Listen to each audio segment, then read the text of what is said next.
All right, this may be some new scenery for you all because we are on a different channel, but circumstances have brought us here. I have a second channel, as you can see, because you're on here. I look to separate music from what I would like to do in the second channel. I want to use this as, the quote unquote podcast or internet stories or true crime channel. However, I want to do this the right way and not bastardize this thing. I would like to do it ethically. So, as what I was doing in my first channel, Sebastine regular, is my journey to learn about K-pop, and also there are things that I also want to do and learn about more things. So I have the second channel that I have chosen to use as everything absolved of K-pop and music. As y'all know, we tap into the Bada Boom and the Bada Bings, Rotten Mangoes, True Crime, all these other things.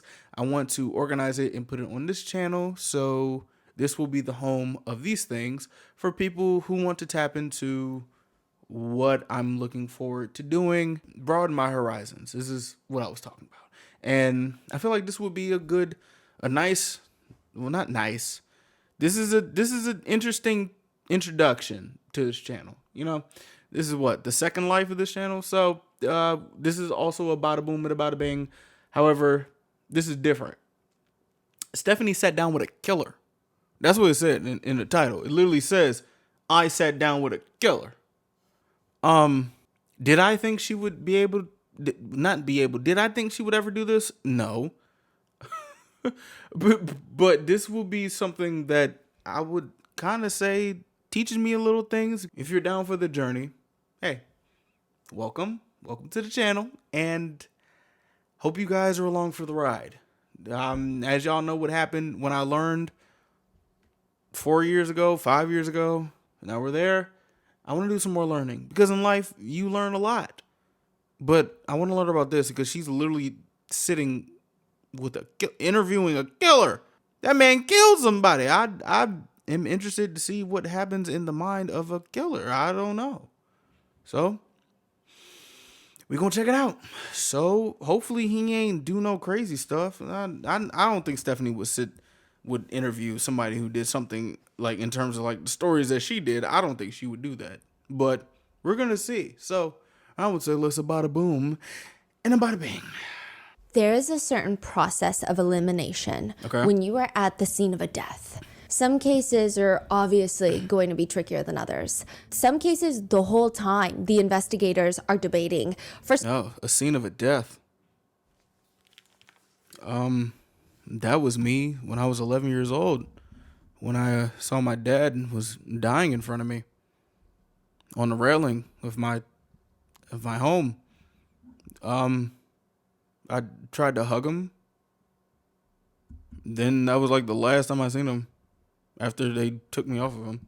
But wonder what she's talking about. Okay. That kind of like put me in a dark place. Damn. Sorry. First of all, how? Like, how did this even happen? We don't know.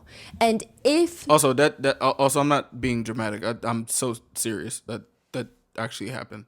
This is what truly happened. If our theory is correct, are we sure that's what really happened? Ooh. That's what the investigators are doing. But for Detective Ryan, this case starts off really easy. Dead man in the living room in his own house. What? He's dead in his living room, in his house, in like a secluded wooded area. Oh. He walks in. Was it natural? That's the first question. Well, no, because there's droplets of blood right at the entrance of the house. It doesn't seem like it was natural. Oh. Detective Ryan steps into the house a little bit deeper now. Was it a robbery gone wrong? The door shows no signs of forced entry. He steps inside further, and there are just streaks of blood everywhere. One of the other officers walks straight up to him and just says, well, somebody tried to cut this dude's head off. Murder. That's what this is. We got the how. The cause of death is murder. They try to cut dude's head off? Yeah, that's a murder. What the fuck? With a hunting knife. By the clues left behind in the living room, nothing of value is taken.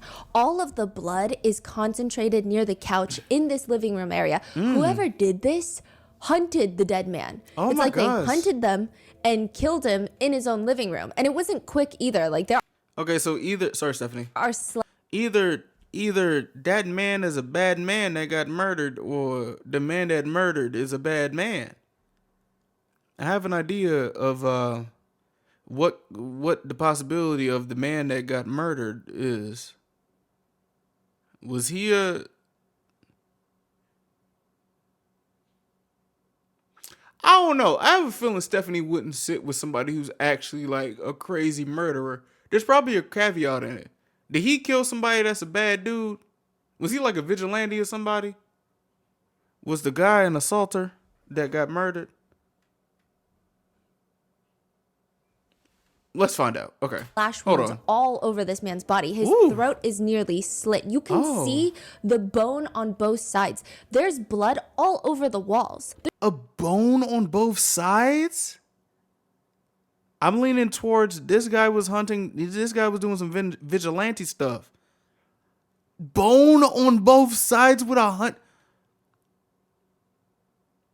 There's blood soaking into the carpets. This guy was hunted. He was killed rather painfully, rather violently in his own living room. Oh my gosh. The first interesting detail that sticks out to Officer Ryan is that there's this bloody footprint that just feels so out of place. Okay. Obviously, there's going to be lots of bloody footprints all over this living room, but it's concentrated in this specific living room area, except this one clear bloody footprint right in front of the door to the primary bedroom. It's almost like the killer, whoever this person is, walked over there, put one foot just outside the door, never stepped inside. What are they doing? Detective Ryan steps inside the master bedroom and he starts looking around. And that's when he sees it. He's like, did the killer slit that man's throat, walk over to this bedroom to spit on the bed? Detective Ryan. Spit on the bed? Okay, first off, who did he kill? And who is this guy? He spit on the bed? What? Knows instantly that whoever did this knows the dead man. I mean, targeted the dead man. Yeah. Hunted the dead man. And yeah. left a giant trail of evidence. It's not long after that Detective Ryan is going to find the killer. And he's got a lot of questions to ask this killer. And so do we. What you mean? Oh, well. Ooh. This episode includes mentions of grooming, animal abuse, and child SA. Please don't hesitate. Oh. Okay. All right, bro. What the heck? Oh. Can you take us to when we're in the car after you kill Dennis? Hey, bro, this is the craziest, like, transition I've seen in my, I guess, history of tapping into Stephanie. First off, you know how, like, you see somebody that, like, you see just, like, upper body for a long time and you forget that they got legs? Like, I know how crazy it sounds, but just, like, think about it. Like, oh, fuck. My goodness. There's a whole... Did I talk about this before? I don't even know. There's a whole table in between them. All right. Let's go. I was bleeding severely. I had a severe wound.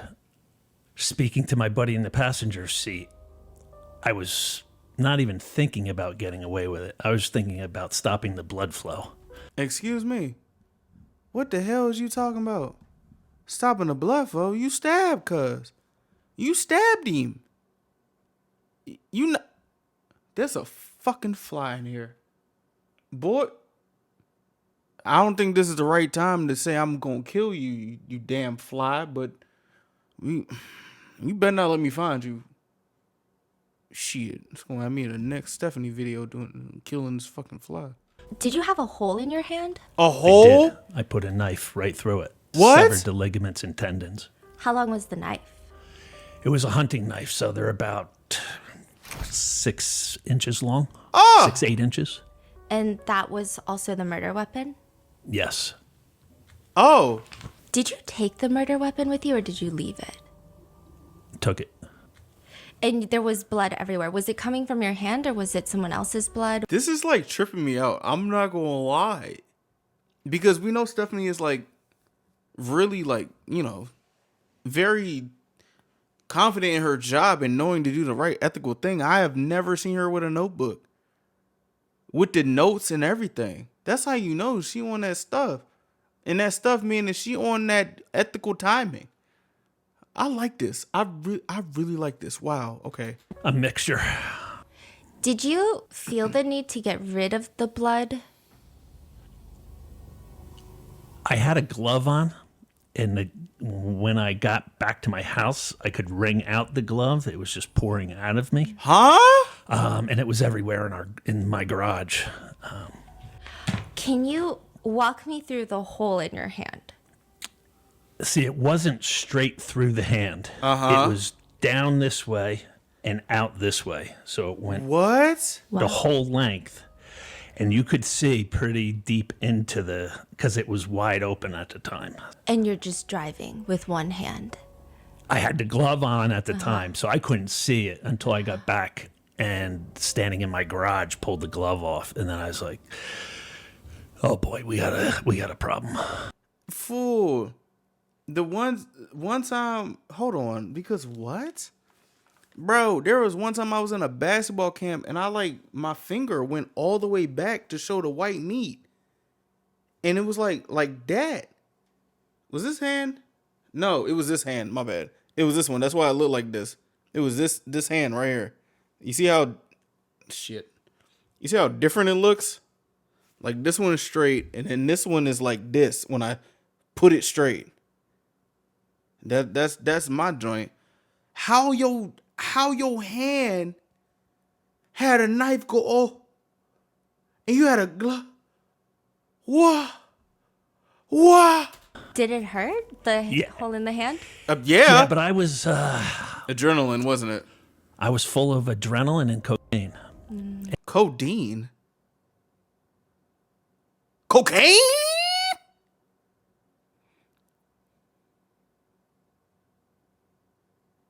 You was on powder doing this. Who is this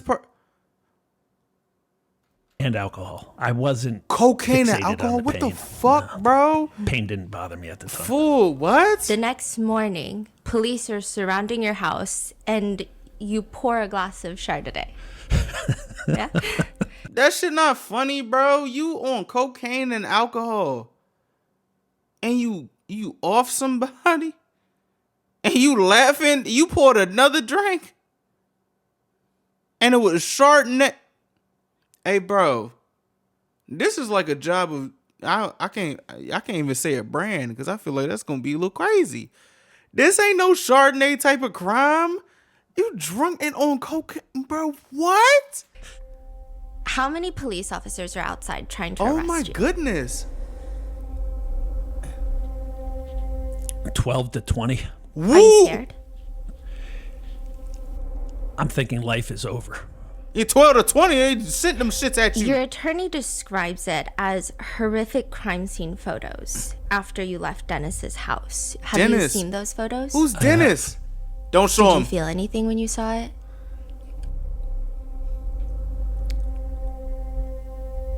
Honestly, no. Nah, there's no way. This guy had to be a bad guy that you killed. There's no way. There's no way, bro. I've been watching Stephanie for like 2+ years. There's no way. Dennis's obituary reads, "To those who knew him well, he will be remembered as a great man who always went above and beyond the call of duty, and one whose love and loyalty for his friends was unparalleled." What? Do you agree with that? No, I do not agree with that. Oh. You provided to us your records, like your psychology records from when you were in jail and then later prison. The psychologist asked you, do you feel relief after the homicide? And you say, I can't say that. Things were out of control. No relief.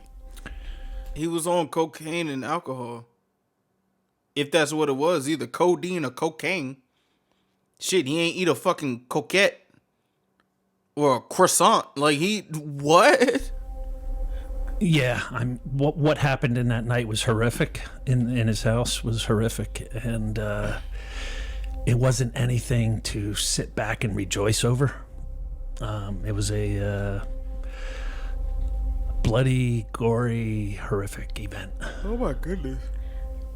Also, did we get like a bigger look into Stephanie's like house or something? This room is huge. Oh my gosh. Do you remember how many times you stabbed him, or do you only know from what's been told? Only from what I've been told. What? Initially, when you were first arrested, I think there was questions of maybe there is an insanity plea. Maybe there are all these other things. And one report reads, the most outstanding clinical feature was the absence of any significant overt psychopathology. So does that mean that some psychiatrists were confused because you didn't strike them as a psychopath or someone that just kills out of nowhere? Right. They didn't find any, anything psychologically wrong with me to do what I did. Okay, so hearing that, so this was out of like revenge or something? Like what? But he's laughing in No, okay. You killed Dennis Pegg. Dennis I Pegg? did. Okay. You stabbed him. I did. Uh-huh. Reports say you slit his throat. Yes. You spit on his bed. Yes. That's a little And that's you crazy. drove off with a hole in your hand. Correct. And then you were arrested, and psychiatrists say that they found nothing wrong with you. Correct. And so technically you killed someone, and you don't regret it. No. And everyone in town, while you're in jail waiting for a trial, a plea deal, waiting for whatever fate has in store, everyone in town has free Clark stickers. So his name is Clark. So he probably did some vigilante stuff. Okay. That's where I'm getting at. If I'm wrong, I'm wrong, and I will apologize profusely. Nah. On their cars. People are writing articles. People are selling bumper stickers that say Free Clark. They were everywhere. What? Instantly, like in less than a week's time. Why did you kill Dennis Pegg? Oh.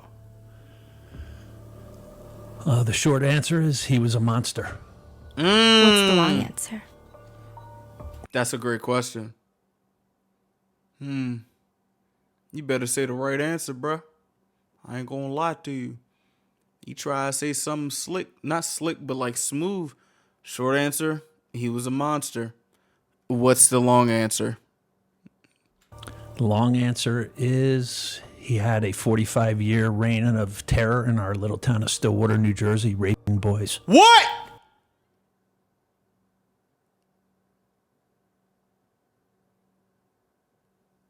Oh, he had to go. Oh, all right then. See, I knew it. I knew it. I don't think Stephanie would sit with somebody who was like on Dennis's side of some stuff, talking about some killing. I knew it. That nigga had to go. What the fuck? Hold on. Hell no. What? Were you one of the boys? I was.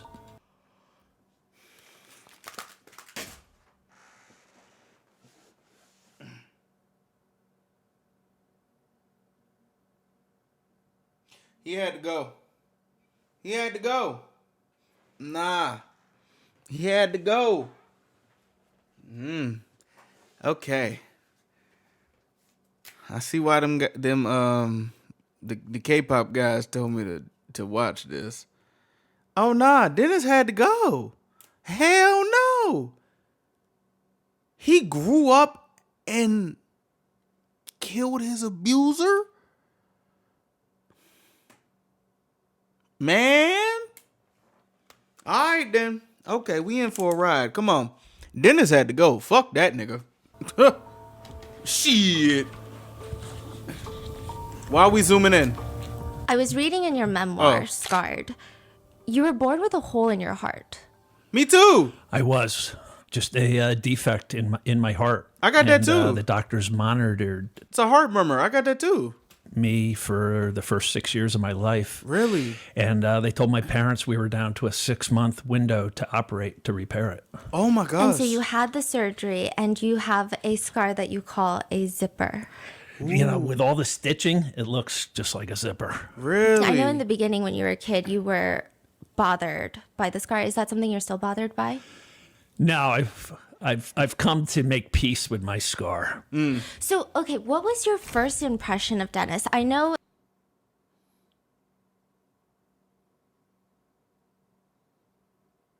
in your memoir you talk about how he came over and he offered you $1 to touch your scar because it was the thing that Nigga, fuck that. What the fuck you want to touch my scar for? Ew, $1? When was this at? 1970 something? You can get $1 for something? Nigga, get the fuck out of here, you ugly ass boy. What the hell? Ugh. your parents were doing to try to get you to be proud of your scar was to show people for quarters. Right. Oh. You're going back, to 1971 to have open heart surgery as a 6-year-old child. Oh, shit. Open heart surgery today is still a risky endeavor. So they were extremely proud of me for surviving this. I was in Mount Sinai Hospital in New York City for a month straight. Really? Oh, shit. And they were so proud. They just wanted to show me off to their friends. And they thought a neat way to, when you're a kid, you just want to fit in with all the other kids. Yeah. I ain't gonna hold you. If my son survived heart murmur surgery, and also I said a couple minutes ago, I was like, I have a heart murmur, but it's not as big as it is to have surgery. So my heart goes out to anybody who has like a heart murmur and you actually have to have surgery. There was like some times when I was like from middle school up until my first year in college. I don't know if it's like heart murmur things, but there were some times I literally just was having those like, and I don't know if it's because of the heart murmur, but I used to have crazy like them joints. I don't know if it was like air bubbles in the chest. I had air bubbles in the chest. I don't know if it was due to that heart murmur or something. I don't know what it was due to, but I used to get so scared, bro. My heart goes out to people who have that stuff and had to like get something happen to it. My heart goes to you a soldier, cuz I ain't gonna lie. And you killed your assaulter? Man, I'd say free you too. I had something now that made me stick out from everybody. Nah, but sorry. But for what I was trying to say, like the parents telling you be proud of your scar, and you're trying to be proud of your scar, and some nigga comes in and gives you $1 to do that. Then he start touching on you, man. Ugh. What the So they just thought it would be a way to get me. Oh, that's a cool scar. That's a cool ass scar. And you fit as a motherfucker. Oh, okay. Shit. Comfortable with it by showing it to their friends and collecting a quarter. Dennis Pegg was Nigga, a fuck family Dennis. friend. Of course, it's always He always was, a family friend. My brother's boy. I had a brother who was 6 years older than me. Jay. It's always the brother, bro. It's always not always the brother. It's always a family friend, bro.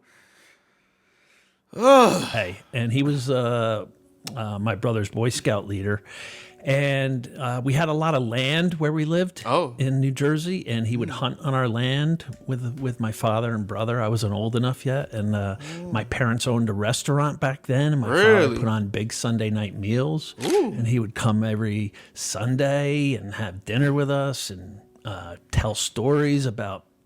He worked at the county jail as a sheriff's officer, and he would tell stories about there. Do you think that he targeted your family to get close to you guys, or do you think he genuinely was just friendly with your parents? Targeted.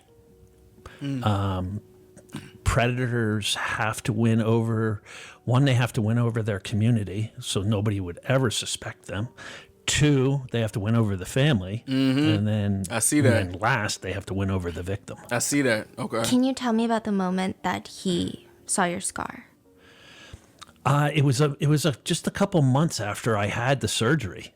Everybody in my family was in our backyard, and I came inside to get a drink and watch cartoons for a minute. And Dennis came to the front door, which was right next to our den. And I heard his voice, and I bounded up. I loved Dennis. I just thought he was great. He always had his gun on and a badge. And I let him in, and he asked where everybody was. And I told him everybody was out back. And he said, let's sit in the den for a minute. Nah, bro. I ain't gonna lie to you. Okay. So, to keep it P with you, I know this is like the first video on the other channel, but there have been times where I told you about like me getting assaulted and stuff like that. Hey, bro, I wasn't like a little boy from what I remember in my story. I was like about it started when I was about 18 or 19, I think. It's really a mind fuck, and I'm just saying this because I know, like, I'm just saying it for guys. It's really a mind fuck to not even realize that you got assaulted. And I know I can't even imagine. I can't even imagine the brevity of it is with a child, especially a child that you trusted, and a child that is a family friend, and is a child. Would he say he had a badge and a gun on him? And especially a child who you should automatically trust in your community as like a police officer, sheriff, whatever the fuck, bro. Nah, bro.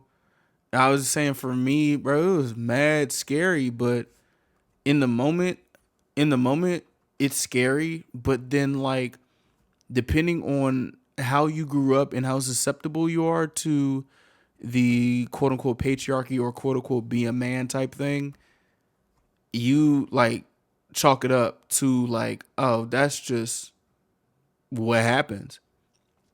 I haven't been, like assaulted by a man before. I've been harassed by a man before, but I've been assaulted by women. And it's like, oh, it's just like, you don't have, you really like, as a guy, like you don't have the ability to call out or like express yourself in that way, because literally everybody will either call you gay, or they'll call you, or not call you, they'll say be a man, like you're living my dream. And like if somebody else is telling it to you, oh, congratulations, you get this, that, and the third, not knowing that you're literally being preyed upon, bro. Like it's just like not having people believe you and then belittling you for even thinking that this felt wrong, bro. It's like, it's really a mind fuck. And again, I would like to say this on the man sense, because I know that, like, ladies have shit the worst that I can't even imagine. You know what I'm saying? But it's also something to think about in terms of like on a man's side, especially him. Like, bro, he looked like the epitome of like a white male. You know what I'm saying? Like, a white guy. Like, he a white middle-aged dude. Like imagine, especially in how the internet is now. Imagine how somebody would say like, oh, like, nigga, you get, man, you ain't get no damn. Shut up, Nick. Like, shut up. You ain't get no, man. Chalk it up, Nick. Or they'd be like, oh, well, not chalk it up, Nick, because he white, but it's just like, it's really not interesting, but it's like really sad how a bunch of men go through some shit and people just ignore them. It's really crazy. And nowadays people are talking about like, oh, men, let's or like it's a joke on TikTok to hate men, or it's a joke on TikTok to be like, oh, a moment of silence for men's mental health month. And there's people yelling, like women yelling like, like, yeah, haha, funny joke. Funny joke. Funny joke, funny joke. guess it's our time to be the butt of the joke now. We'll just wait and see until how many men just off themselves for being this butt of the joke. All because your granddad and their great-granddads perpetuate, your great-granddad started this patriarchy thing, or your great-great-granddad started this patriarchy thing, you know? Anyway, let's keep going. And then he said, you know, hey, I got a quarter. Can I see your scar? Didn't think anything of it. Lifted my shirt, showed him. And he said, I've never seen a scar so raised up like yours. I have keloid condition, so my scar is pronounced. And he goes, how about I give you $1 if you let me touch it? I couldn't possibly think of Man, I don't want no man touching my shit. I don't want no man touching me. I'm sorry. I don't want you touching me. I don't want nobody touching me. You want to touch my scar? I don't want nobody touching my ankle scar that I got from my surgery. They don't want to touch my... Fuck out of here. Hell, oh gosh. Man, fuck Dennis. My little 6-year-old mind of any ulterior motives he would have. And I said, sure, Den. And he took his big, meaty fingers and ran them up and down my Why you say it like that? Come on, bro. Oh, gosh. Scar. And then he went below my scar line. What you to mean? Like my belt line. And he was just probing and saying, is your stomach sore from the surgery? And I'm like, no, not at all, Den. And he's like, okay. He's like, this has to be our little secret. Fuck that secret.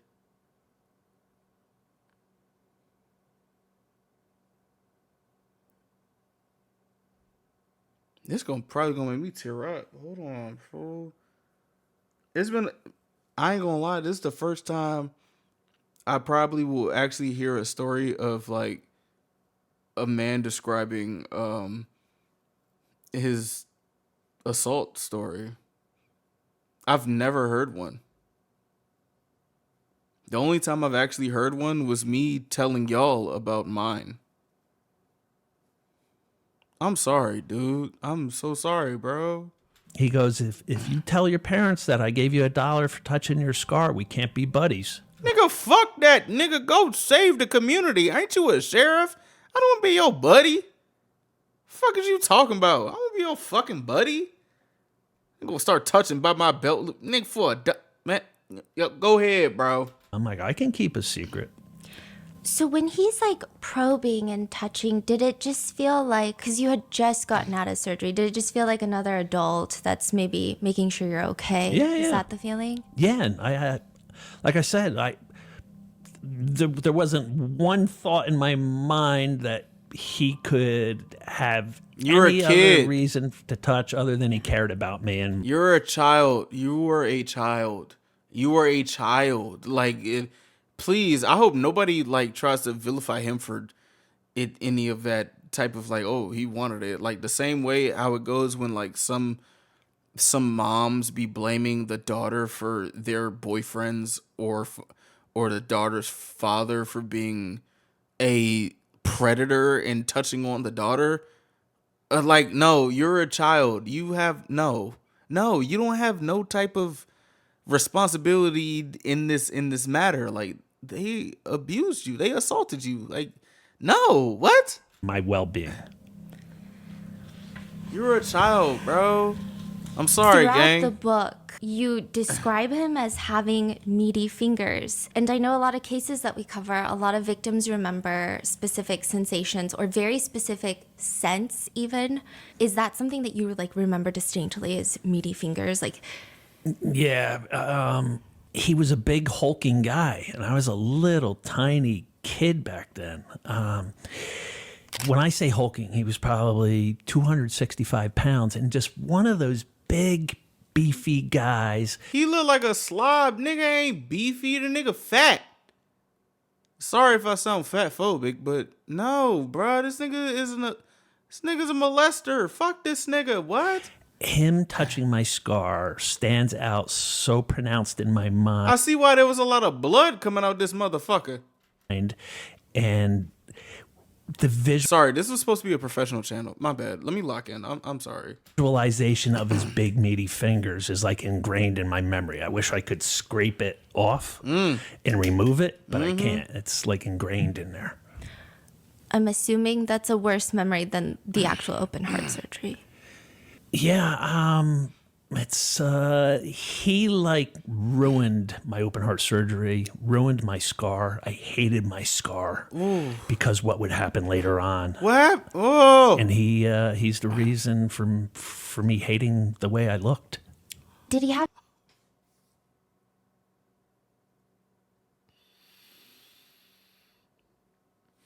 I ain't gonna lie, bro. This shit gonna fuck me up, Slim. I ain't gonna hold you, cuz. I thought this was gonna be Stephanie, like, interviewing a killer that, like, killed without motive or was just, like, killed somebody, da-da-da-da.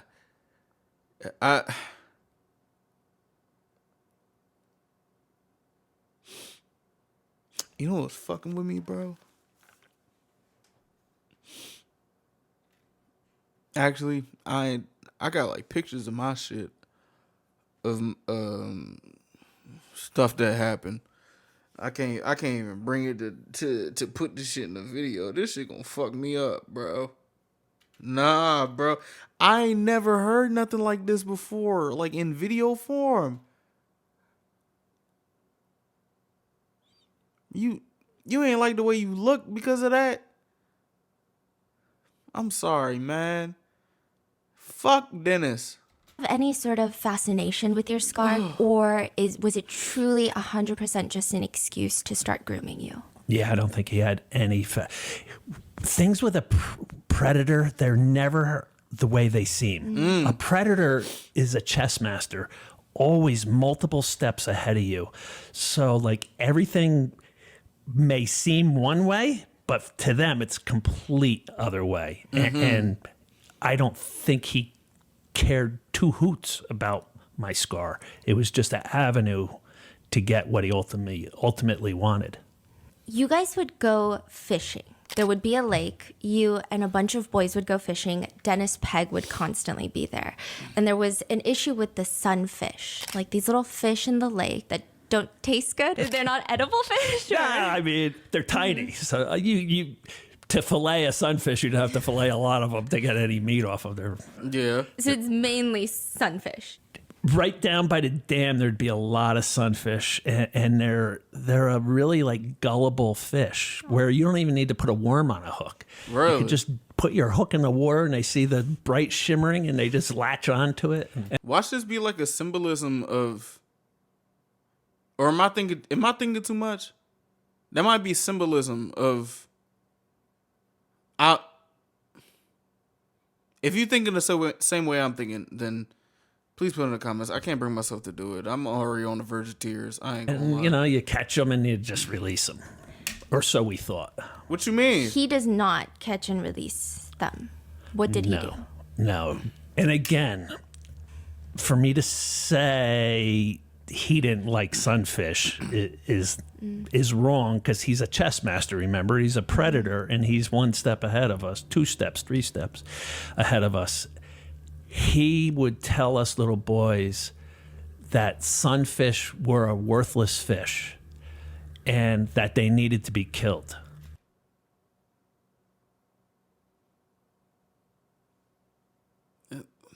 What? And he would catch them and stomp on them with his boot. Why the fuck would? What the fuck are you? This nigga Dennis is fucking terrible. Like, what? They need to be killed. Why? For what?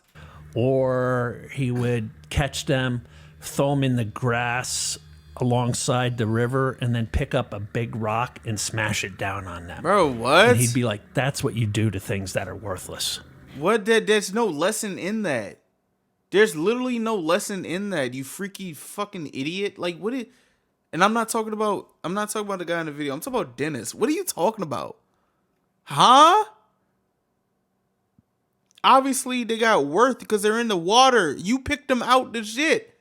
Leave the sunfish alone if you don't like sunfish. You fucking fuck. Like, what are you talking about? So everything's like a means to an end for him. So he just wants to scare everyone. It's a control thing. It's a domination thing. Huh? It's also to let you know if he considers you worthless, this is what will happen to you. We're down there as a group of young boys, and it's not just me. He's targeting. He's targeting all of us, and letting us all know how he feels about worthless things. This is a little sidetracked, but I was doing research into sunfish because I didn't even know what they looked like. And in a lot of indigenous cultures, they're actually known for protecting the young. Really? That's like they're some of the fiercest protectors of their young. So that means they got a worth. What the fuck Dennis was talking about? Bitch ass Dennis? Shit. That's why that nigga filleted your ass. The fuck is you talking about? Wow. Like they will stay by their young for 10 to 14 days and starve themselves just to protect them. And so it seems almost ironic that he specifically did not like sunfish as well. Wow, It's I didn't very know interesting. that. Never heard that. Yeah. Shout out to Stephanie for the So in for the one info. of the You court heard? documents, it mentions that he drink a goldfish or he bit a goldfish in half, spit the halves into his beer. Did he drink the beer with the goldfish? Yeah.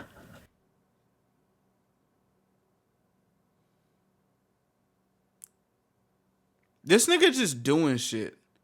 Like, I ain't gonna hold you, bro. Dennis pissing me off. If we get to him murdering Dennis, it's like a bunch of time for. All right, bruh. Yeah. And he said he used to do that with his army buddies. Yep. And he would just make you guys watch. Made me watch. Just This was you? at his house. You're saying that he will buy the goldfish in house? Wait, Mr. Panda there too? Good husband. I like that. Okay. Yeah, he bit a goldfish in half and then swallowed it down with his beer. And you can make up whatever psychological reference you want. Again, it's to scare me. It's to show violence to me. I ain't gonna lie to you. I'm sorry, bro. This is probably the reason why my parents sent me to a boot camp one year. I'd be like, bro, what the fuck is you doing, fool? Like, what is you doing? What's the purpose of this? You trying to scare me or something? Like, I'll be the kid asking, like, why? Why are you showing me this? Can I go home and watch my shows? Like, what the fuck is you doing? What the fuck is you doing? You had no reason. And I loved animals since I was a kid. I ain't gonna hold you. Like, it's just like, you gonna say this kid, see, he couldn't be around me. Dennis couldn't be around me. Yo. Man, watch out. What are you killing these kids? Like his demeanor during all of it is just... Dennis. Actually, it was in the 70s, so I don't even know how I would be if I was in the 70s. This motherfucking fly is annoying me right now. Fuck. Please. Dennis was a light switch. He could be one way, outgoing, friendly, gregarious, fun-loving. Instantly, eyes dilate, turn black, and he becomes a completely different person. What happens with the Polaroids? Yeah. Huh? Down at the lake again. I lived at a lake community, and there was a dam area. And the dam would separate the lake and then into the river. Okay. And that's where all us kids would hang out and play. He did everything out of the watchful eye of my parents. When everything happened, my mother said, I never even saw him with you.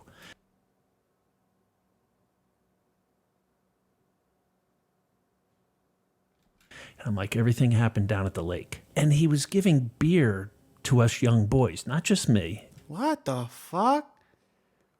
First off, I don't know how people like beer. Sorry, Grandma, but the first time I tried beer was around, I was like, what? I think it was 3rd grade. I was 8. I hate the taste of beer.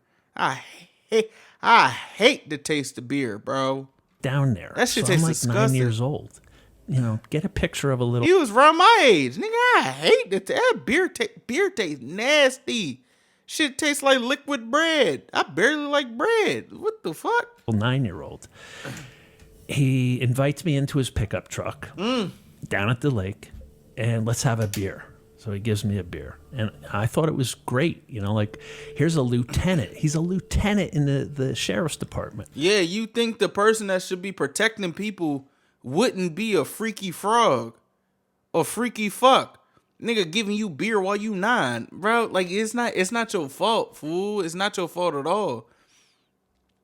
You know what I'm saying? Like, yeah, maybe your parents should tell you stranger danger, but this was what, the 70s? Like, I don't know how they was. I was born in 99. I don't know how shit was back then. So I mean, I could be like, yeah, they should have told you stranger danger, but I don't know how parents were back then. So I can't even say what my opinion is on that point. And I'm getting to have a beer with him. I'm thinking, this is fantastic. Nigga, what? And he says, one of my friends just bought a old farmhouse, and there was a old desk left behind. So I started going through the drawers, and it was filled with porno pictures. You want? Is this CP? To see some? And you know, I'm like thinking like Playboy magazine type stuff. He, you know, he had cargo shorts. You know, cargo shorts had the big pockets on them. So he opens up his cargo shorts pockets and takes out a handful of Polaroid pictures. He had that shit in his pocket? He had that shit in his pocket? I'm going to ask again. He had that shit in his pocket? Pictures. And he's looking at him, and he just starts giggling like a little schoolboy would giggle. And he's like, oh, these are a riot. He's like, here. And it was a close-up of a young penis.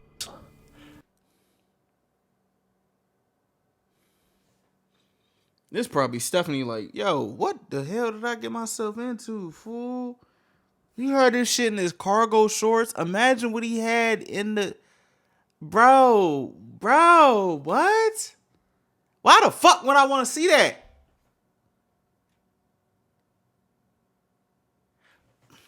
Why the fuck would I want to see that? Nigga, like, why the fuck would I want to see that? You got all these pictures of boy peen in your pocket on a Polaroid. Why the fuck would I want to see that shit?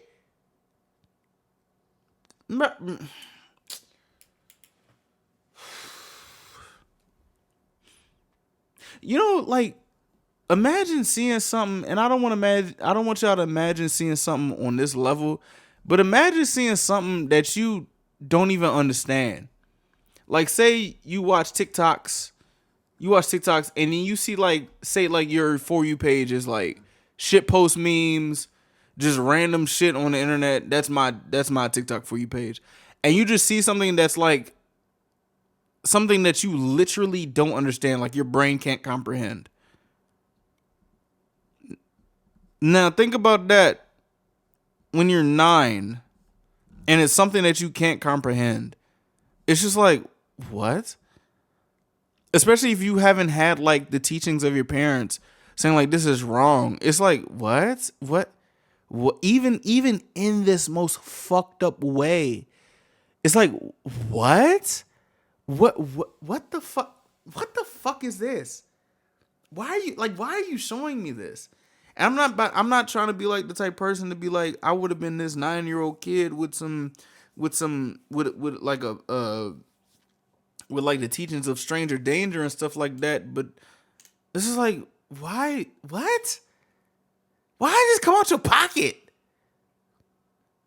Like, when I was like, what, around like 9, I was eating ring pops out my pocket, doing nasty shit, getting peppermints, trying to be like an old person in a 9-year-old's body, getting peppermints out my pocket because I thought shit was kind of funny. I'm like, bro, huh? You got Polaroids in your pocket? And he's like, here's another one. Another one. And it was just penis after penis. And he's slapping my knee in his truck, laughing. Aren't these so funny? Aren't these a riot? Penises ain't funny.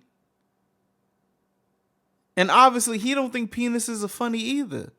Actually, not just penises, boy penises. What the fuck? Child genitalia, bro? What the fuck is you on, Slim? And I'm like, where's all the women, Den? he had questions. Where the girls at, bro? It's the 70s. I know people was down with the Playboy back then. I know they was down with the Playboy back then. Why you got these boy meets? What you doing? What you got going on? I can only imagine how homophobia was going through the 70s and the 80s, especially the 80s. What is you doing right now? And I'm talking about in a sense of, you're showing me CP. I'm not even talking about like LGBTQ stuff. This is CP, bro. This is pedophilia, bro. What the fuck going on, Slim? What do you got going on, you freaky frog? And he's like, oh, those must have been in the other drawer. Where's the, you know what? I don't even want to see the drawer. You already ruined the first impression. You need to go to the police. He is the police. Oh, I just forgot. Oh my gosh. Oh no. Oh no. Oh no. See, oh no. Next time I go over to that house, I'll open up the other drawer for you. But look at these. Aren't these a riot? Aren't these so funny? And I'm just like, So you think he took these Polaroids? I mean, there was no farmhouse. No. He took these. Yes. Yeah. He always had large stories, and looking back now, I don't know if one of them was true. I have no idea. He would invite you to his house, and then he would try to feed you beers. And what would happen a lot is the dam area where I lived. The river went right through Stillwater to a bridge area, the Gristmill Bridge. There was an old gristmill right at the bridge. Okay. And he would say down at the dam area, the fish aren't biting that good. Let's go over, towards the gristmill. Or there's twin bridges in another section of the river. Or he'd say, let's go to the twin bridges. And he would always mysteriously slip in the mud. His foot would go into the mud. Or he'd slip and go into the river and get his boot wet. And so this nigga just clumsy as shit, showing CP, and bro, we'd have to go to his house so he could change his hell no, change his boots. Nigga, if you don't, man, he a man, bro. If he slip in some mud, walk with that mud around. Ain't niggas might not go to your fucking house. Nigga, I'm 9 years old. Nigga, fuck you in your house, nigga. How about you be less clumsy? Stop slipping in mud and in water. The water gonna dry. Fuck is you talking about? Shit, I remember times that I accidentally got wet at school. We was having a water fight in school. My mama and grandma told me, you gonna dry off. You don't need nothing. You gonna dry off. We in the hot sun. It's around what? When it was hot outside. The springtime? Nigga, fuck, you ain't gotta go back to your house. Nigga, get the fuck out of here. What? And that's how he would get me over there. My and then while we're there, well, let's have a beer while we're here. More beer. Hell no. So it would be just to get me comfortable going to his house and having a beer at his house. Were the houses far apart, or did people see that there's constantly boys going in and out of his house? No, he lived up a long driveway. Really? House sat alone up there. That's so ass. You can't see anything. If you were to scream, people can't hear. It's pretty. There was houses down below, but his was a driveway that went up, did a 90-degree turn to the house. Man, it was what? The only house up there. His house, I don't want to call it a cabin. It was a 2-bedroom, 1-bathroom house. Mm-hmm. And it sat up on a hill that overlooked the elementary school playground. Was he looking there all the time? Was he? Man, you already know he bought that house for that exact reason. You freaky Outside? I went to that elementary school, Stillwater Elementary School. I was in Little League baseball, and he was at every game that I can recall. Down on the fence, there was a fence that would go around the ball field. He would be down there. He would come around the fence to the bench where we'd sit at and grab your shoulders. Oh, great. Who the fuck is this nigga, bro? Ain't you supposed to be doing cop work? Why are you in the dugout with the kids? What? And everybody just let him do this? Like, why is you touching my kid? What happened? Bro, what happened to the white people not being afraid of police officers? What happened to that? Why the fuck are you touching my kid? Get the fuck off of them. Like, what is we doing? Like, what? What the fuck? Like, huh? This is what niggas was on in the 70s? Fuck no. Fuck no. What? Good job out there. Great job. Bro, what? Just always down at the playground. Always with the young there. Kids. No one thought it was weird? Because he doesn't have kids of his own, right? Not married, no kids. But he's the lieutenant in the sheriff's department. He's the Boy Scout leader. The Boy Scouts did their meetings in the gym of the elementary school. So he's Scoutmaster Lumpus? That's who he is? But, like, worse? Didn't that motherfucker in Camp Laszlo? Like, all right. Well, not all right. This ain't all right. This is terrible. wrapped around everything in the town. He's on the Stillwater Historical Society board. He doing a lot of historical stuff.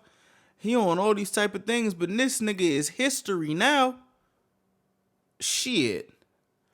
Come on, man. I'm trying to be impartial, but please forgive me, okay? I'm trying to be more professional, but this is like taking a lot out of me right now. Can I please get some grace? This is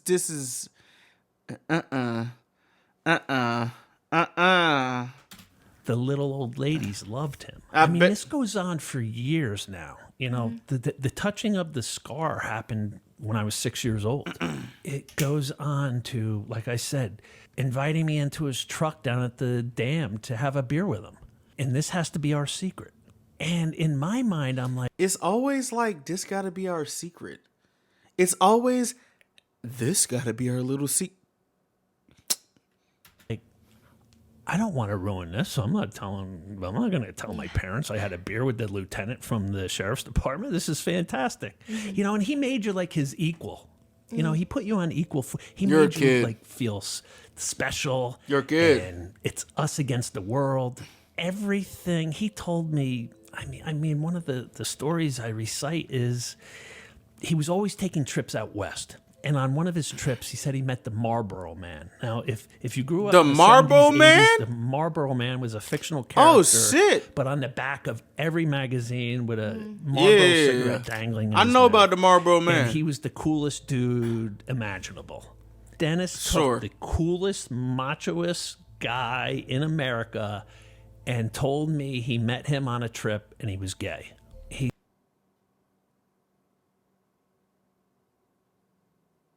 Okay. I ain't gonna hold you. I couldn't live in the 70s and 80s with the mindset I got now. I'd be telling people which way, that, and the third. You a weirdo for being on the homophobic. Like, y'all niggas, bro. Y'all niggas is just, I don't know what did it, but y'all hate gay people, and it's like so weird. It's so fucking weird. It's so weird. They not bothering you. They not bothering you at all. He said, it didn't bother me in the least. He was such a great guy. It bothered you enough to tell him that he was gay. So what if he was gay? So what? Why'd you say that? What? We hung out for 3 days and had dinners and just, just spent a lot of time together. Okay. So, and again, he would say, this has to be our secret. Don't tell anybody the Marlboro Man's gay. He confided that in me, I don't. What's so special about Dennis? That nigga don't look special in no type of way. That nigga don't look special in no type of way. What the fuck? I wouldn't share no secrets with that nigga from a 10-mile radius. What the fuck? What are we talking about? What are we talking about? Why I don't want his secret getting out. Why? Did he ever meet the Marlboro Man? I don't Who know. played the Marlboro Man? I don't know. I have no idea. It don't matter. Probably not. Shit. What was the Marlboro Man gay? Who knows? Yeah. It's just like I said. Nothing is ever as it seems with a predator. Real shit, And bro. so what's he doing? He's taking the machoist guy in America, fictional character, but machoist, and making him gay and trying to gauge my response and trying to normalize it. Like, hey, the machoist guy in the world is gay, you know, and that's, again, I that's what I would surmise he was doing. You know, I can't get into his mind. He tries to start wrestling with you. What? It's kind of like the gateway into... Yeah. Ain't no wrestling with a grown man and a 10 to 12. Ain't no wrestling with a grown man and a child. Ain't no wrestling. That nigga is trying to get up on you like that. There ain't no wrestling. You know, so he's taken years now, you know, of porn pictures, Marlboro Man, beers, slipping into the river, go to the house, beers, you know, so he's invested years of grooming. And at some point you have to initiate more touch. That's why I see people tussle a young boy's hair and it just sends a chill down my spine. Ooh. Oh, shit. Because to the normal person, it's like, oh, cute little Billy, you know? I mean, yeah. But to a predator, they need to initiate touch. And that little tussle of the hair is going to go to a pat on the knee, is going to go to a pat on the thigh. Oh, hell is no. then going to go to a wrestling match. Man.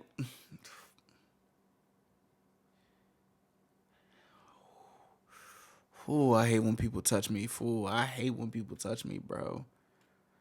Without consent, bro, I hate when people just touch me, fool. I hate that shit so much, bro. So he told me that he wrestled my older brother, Jay.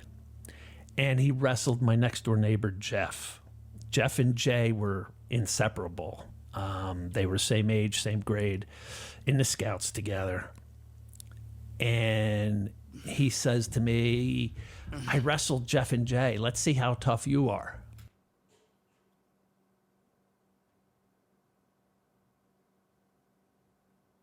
And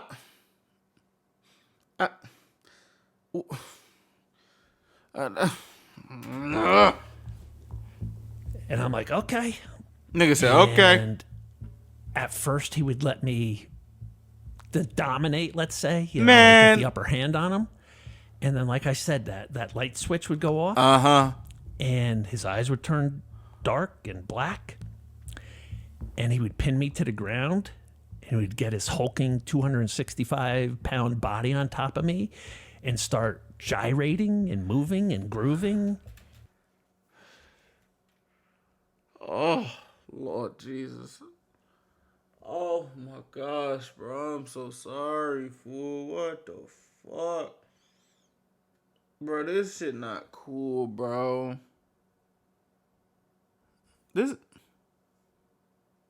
I mean, hey, I ain't gonna lie.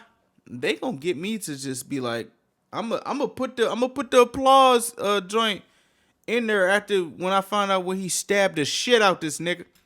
And looking back on it at the time, not really realizing what he was doing, but he was erect.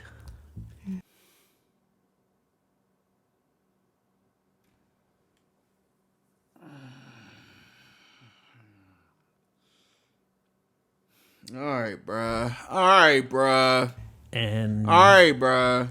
this was getting him off. And Ew. you're 11, so you're 11. This nigga 260. He's 260. He's a big motherfucker. What the fuck? No hell.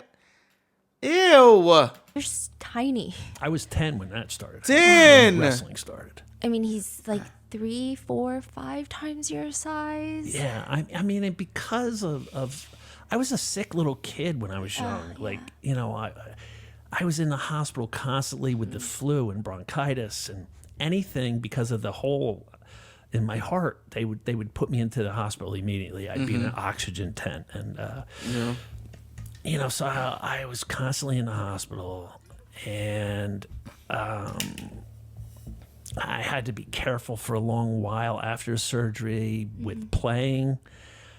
There was some limitations put on me by the doctors, so I was just a small little kid back then, sick kid, and this guy just took advantage of that, and he could tell like I was insecure, because my scar made me stand out, and they looked for something like to separate the weak from the pack, like any predator does. And my scar was, and my insecurities about it is how he separated me from the pack. And wrestling was the next avenue of physical touch. He's devoted 4 years now of stories and secrets, alcohol, pornography, and now it's time to get back to touch. There's a part where in your book, your memoir, you talk about how he pinned you down and he says something along the lines of like, come on, you can get out. Come on, squirm. Do you feel he's 260? Like he is getting off on you struggling? I mean, you're already hard. Yeah. It's exactly what he was doing. He would get me down, like I would be in the dominating position on top of him, and then all of a sudden the light switch goes and he would get rough with me and like sort of throw me down, my 10-year-old body, throw me down, bro. and get on top, and be commanding me to try harder to get out. What are you talking? Squirm more, move more, because he's wanting me to move against him and what he has going on. He comes over for Christmas. What does he get you as a Christmas present? I had a Boy Scout hunting knife, is what they were called. Oh, he killed him with the knife he gave him for Christmas. That's poetic justice. Please let it be that. Please. And he brought me a whetstone sharpening kit to sharpen the hunting knife. Damn. We got this close to poetic justice, but it's a little bit of poetic. You're poetic. You're not poetic. And over him drinking, a glass or two of eggnog at our house, he taught me over the next hour, keep the blade at, an 18-degree angle, how to drive it, across the stone, the oil you got to use, and then he would have me do it, and taught me how to get a perfect blade on my hunting knife. Oh. And that was something I kept perfectly sharp my whole life. The hunting knife? Yeah. What happens when you're 12, and what happens to... Bro, I ain't gonna hold you, cuz. The fact that this shit keeps happening, like, year by year is fucking with me so much. Oh, I'm so sorry, bro. I'm so sorry, cuz. What the fuck? Dennis's dog as well. I know that there was like a hunting ploy excuse of like, you're gonna pretend to be shot in the woods. What? Because my buddy shoots everyone without thinking. So at 12, he concocted this whole big hunting ruse of having a friend who just aimed and shot without knowing if it was safe to shoot. Mm-hmm.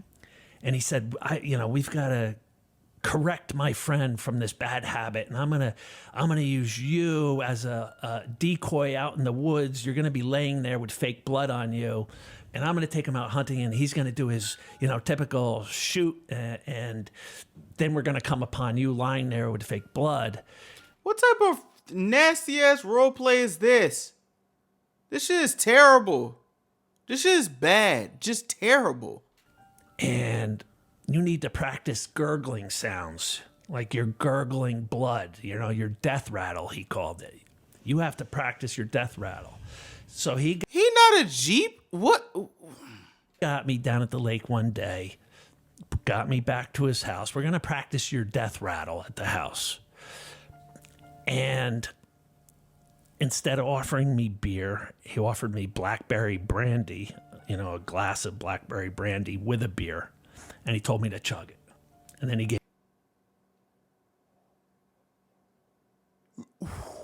What the fuck? me another thing of brandy. What?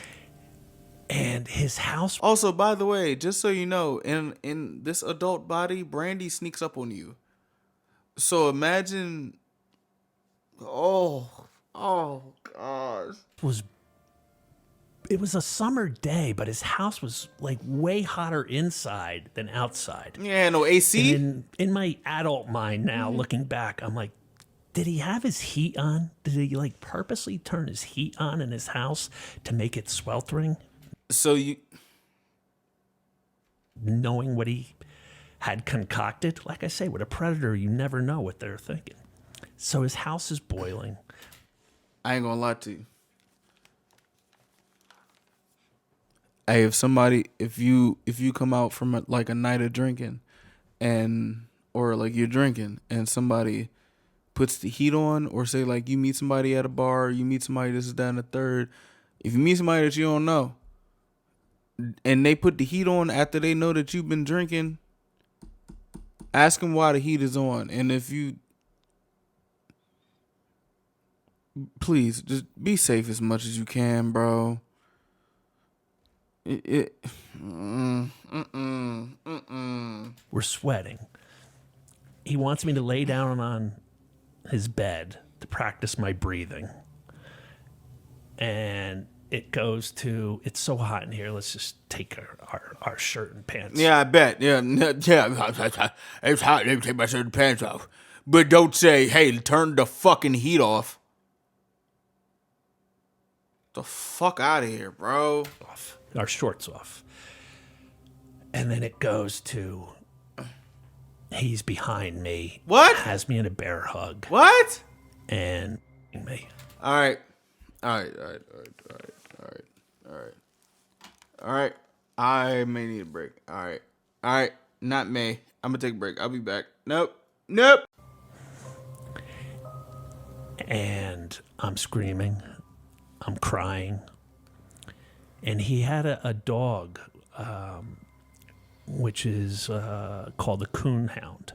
Oh, and no. Coon hounds have this long, drawn out howl. That's It's called bang. It's bang. And as I'm being raped, I hear his dog howling away. What? Because of the cries and screams. And it didn't stop this guy. Oh, he was probably actually howling. Oh my gosh, what the fuck? Yo! Until he was done doing what he wanted to do with me. Ew. And afterwards, he sat me down at his kitchen table and got another beer, like almost like we were two lovers who just had a romantic tryst. Hey, bro, together. go ahead, bro. And I hope you cut his dick off. Bro, go the fuck ahead, bro. What? Go the fuck ahead, bro. What? he brought his dog over to me and said, I want to show you what will happen to you if you ever open your mouth about what just occurred. He about to kill the dog. No, he's not. No way. No way. No. No.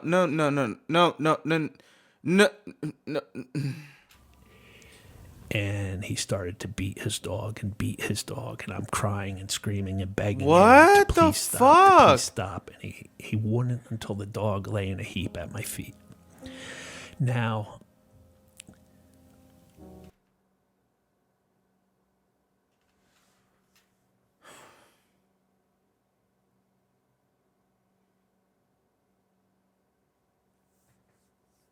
I just don't see.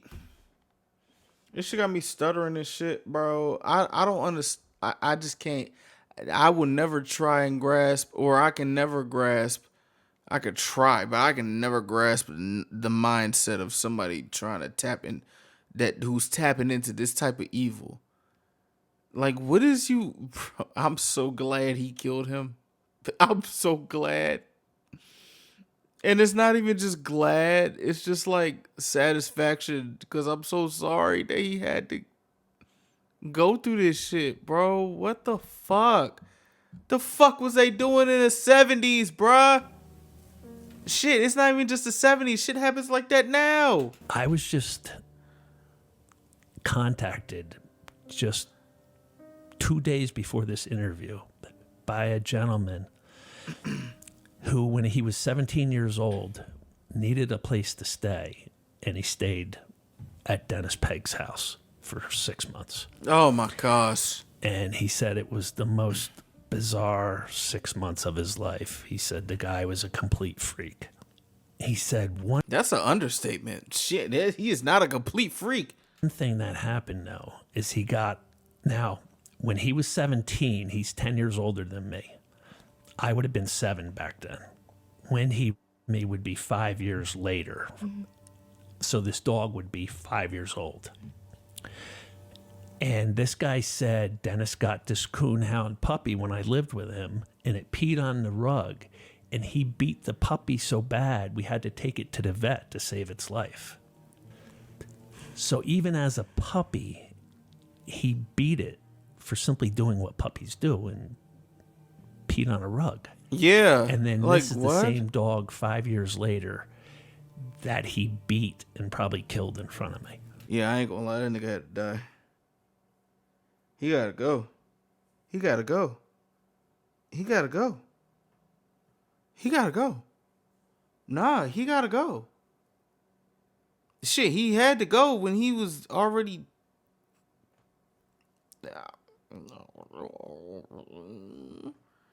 How long he go to jail for this? How long did this man go to jail for killing Dennis? How long did he go to jail for this shit? You never saw the dog again. No. What? And a female guard who worked with him at the jail. Also, by the way, I ain't gonna hold you, cuz anybody that would like do something like that to an animal, and we're just gonna put on like anybody who would do something like that to an animal that's literally being an animal, you gotta watch them. Obviously, if there's somebody that's doing this to little boys and little girls and children and adults, but you gotta watch them.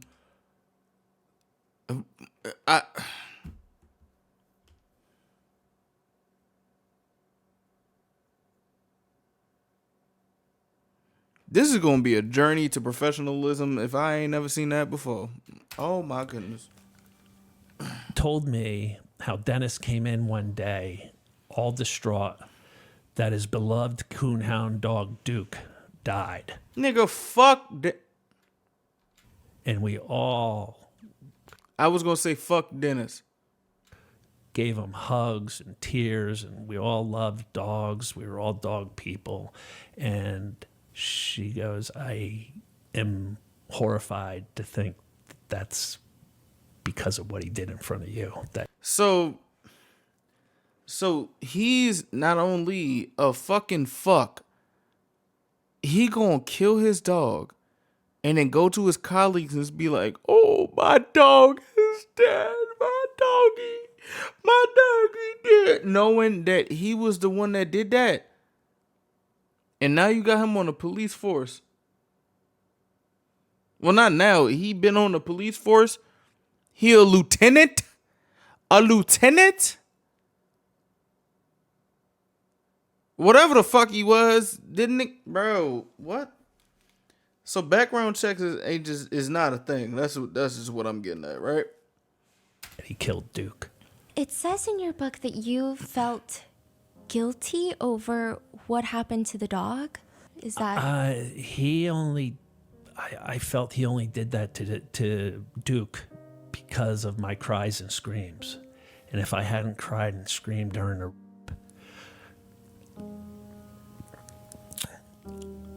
the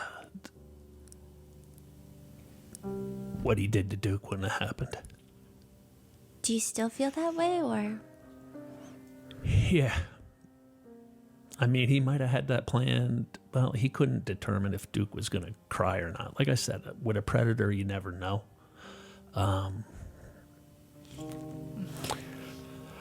But yeah, I still feel guilty for Duke. Do you feel like Duke had more humanity than Dennis in that moment?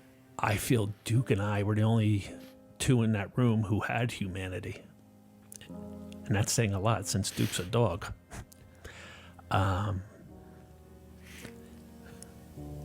Dennis, I feel, lost his humanity a long time ago. As soon as you dedicate your life to hunting children and them, you really can't say you have humanity. That's pure evil to me. If you're going to define what the devil is really the guy with a smile on his face who's charismatic, outgoing, friendly, charming, who everybody loves, who's involved in all these organizations, who's on the historical board, but who's only doing those things to fool people of his true nature. What changed after that day? My life was forever altered after that day. My whole trajectory in life changed that day. Nothing would be the same. I would tell myself that talking about what just happened would be reliving it, and we were never going to do that. We could just bury this down deep inside and go about our life. Nah, bro.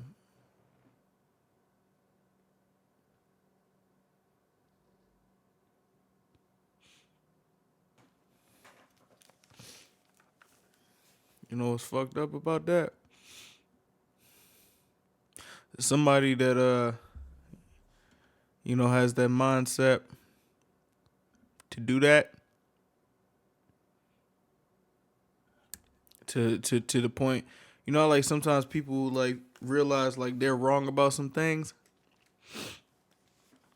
Imagine you have this preconceived notion, you know what, we ain't gonna talk about it because we don't want to relive it. And like regardless of like how you grew up, regardless of how you're programmed, you gotta just live it down to the grave. And then there's people in this world telling you it's okay to express yourself, express your trauma, and this is that and the third. And then you find out that the reason why they want you to express it was so they can laugh at you.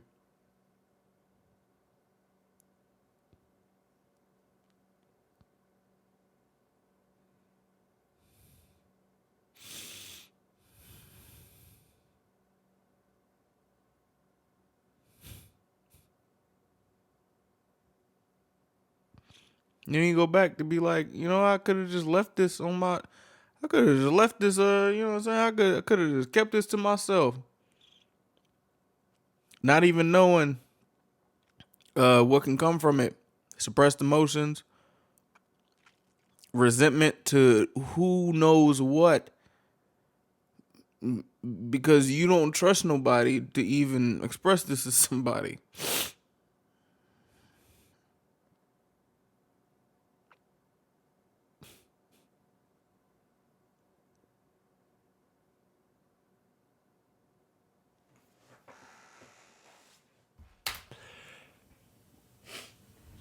I convinced myself that that's what I could do. I led the most exhausting life because I would crank on a smile to the world. And inside, I was completely broken and destroyed. And I went through that way my whole life until I couldn't keep it up any longer. How many years passed since you're 12 and then the day that you see Dennis Pegg at Quick Check? I was 45 when I saw him at the Quick Check. So you're talking 33 years. 33 years, he's probably still hunting kids. Yes. And then there is a day that comes where you effectively hunt the hunter. You step into Quick Check. What happens there? It's like a gas station. It's a convenience store. I'm sorry. I need to lock in for a second. Give me a second.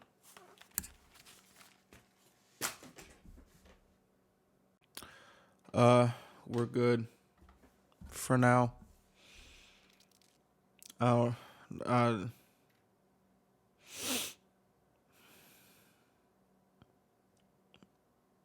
sorry, dog.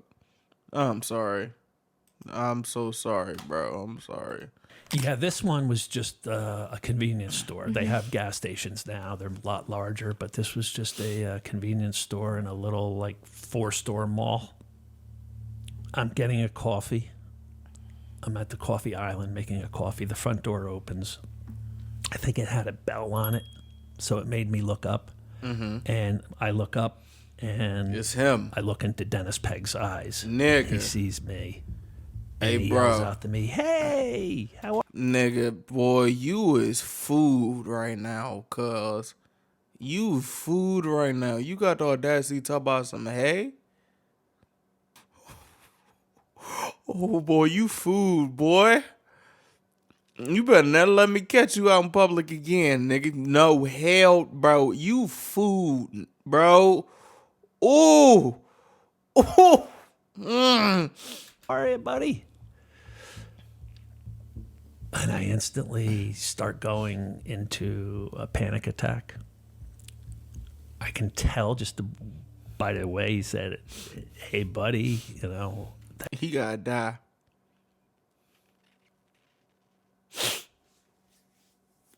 I ain't gonna lie to you, cuz. Nah. Ain't no hey buddy nothing. You food right now, bro. You food for real. No. That he's going to come over to me. Hey, bro. I had seen Dennis around our town over those 33 years. 33 years, he had that sitting in his chest, in his stomach, in the back of his mind. And then this nigga didn't acknowledges him, talking about some, hey, buddy.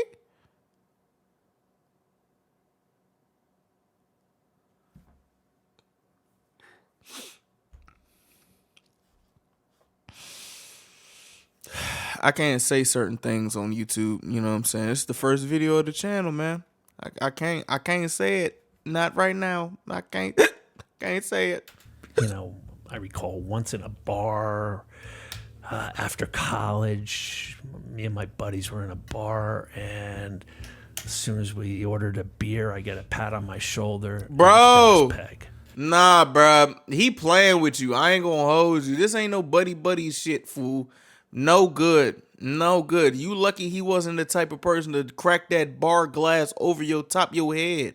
Bro, you... And I chug my beer and I tell my buddies, You gotta go. We're going. We gotta go. We There's gotta go. Nah, bro, we gotta go. I ain't gonna lie to you, fool. No. Do you understand the rage of a man? And this is to women out there who know the epitome of rage of men, you know, because, you know, men can be nasty. Or if you think men are nasty, imagine a man who has been violated when they were a kid. Imagine the suppression of that, and then seeing them. The suppression of that for however many years, and then that same man got the audacity to tap them on the shoulder. He held back as much as he could. I ain't gonna hold you. Nah, bro. Nah. Cause now at this point he's taunting him. Now at this point it's just taunting. Because no. No. No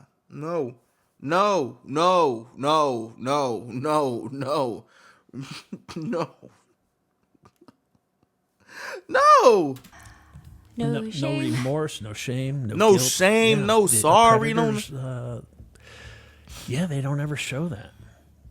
So I had seen him around town, but it had been probably 10 years since I saw him. So and what was different this time in that quick check, which completely unraveled me, was that he had a young boy by his side, probably close to the age he me at, and that young boy called him the same nickname Dennis used to make me call him. And I heard that nickname and I saw that young boy, and it just ripped open everything for those 33 years that I told myself I could. Hey, I just want everybody to know, man. I'm trying to get into this better than I did the last time. Yeah, try therapy, bro. Just try it. I'm trying to get myself to trusting therapy again.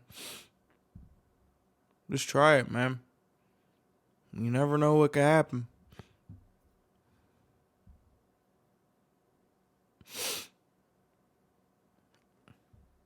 This nigga was still doing the same shit he was doing, bro.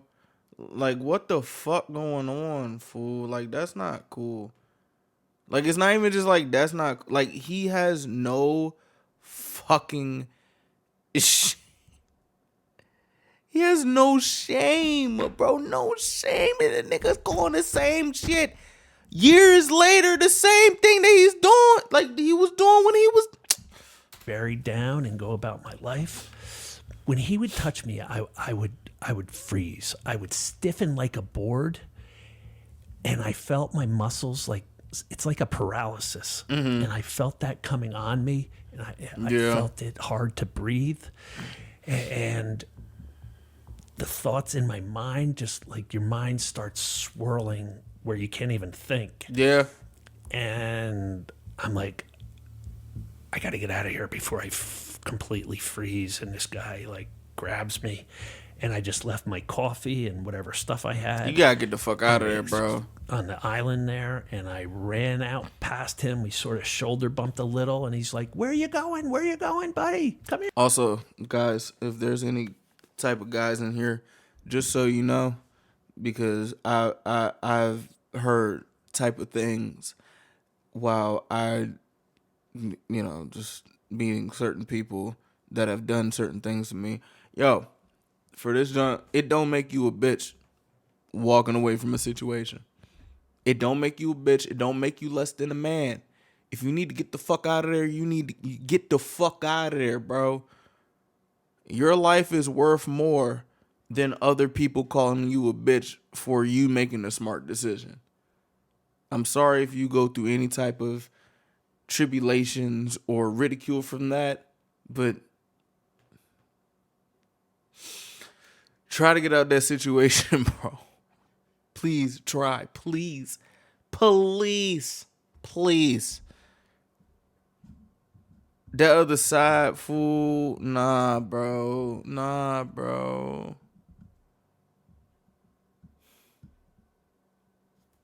Here. And I ran out, and I hopped in my truck, and I sped out of the parking lot, and I went down the road, and my life unraveled. Just completely unraveled.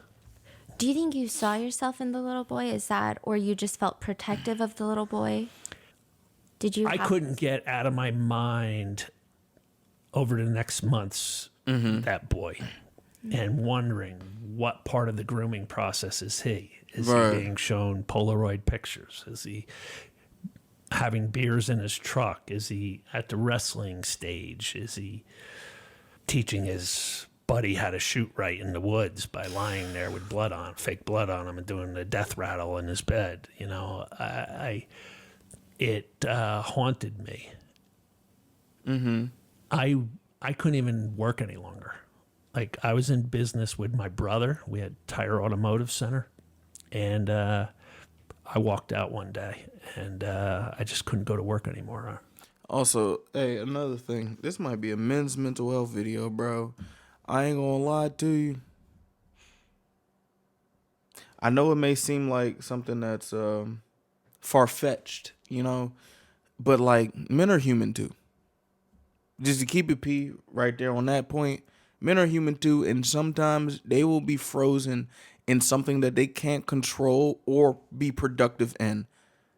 Sometimes please give them grace. Please, I beg, especially if there's something going on like this. Please, bro, please, I beg you. Please, bruh. Because some people don't know. Most people don't know. And some people don't care. Please give them that grace, bro, please. I was having to drink before work just to go into work. Instead of filling my coffee mug with coffee, You filled I it was with so yak. out of sorts. I'm filling it with alcohol, and I'm doing other drugs. So I walked out of the business with my brother. God dang, bro. This nigga was doing coke?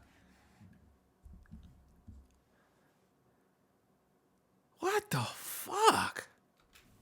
And now I've got free time on my hand, which is never good when you have trauma.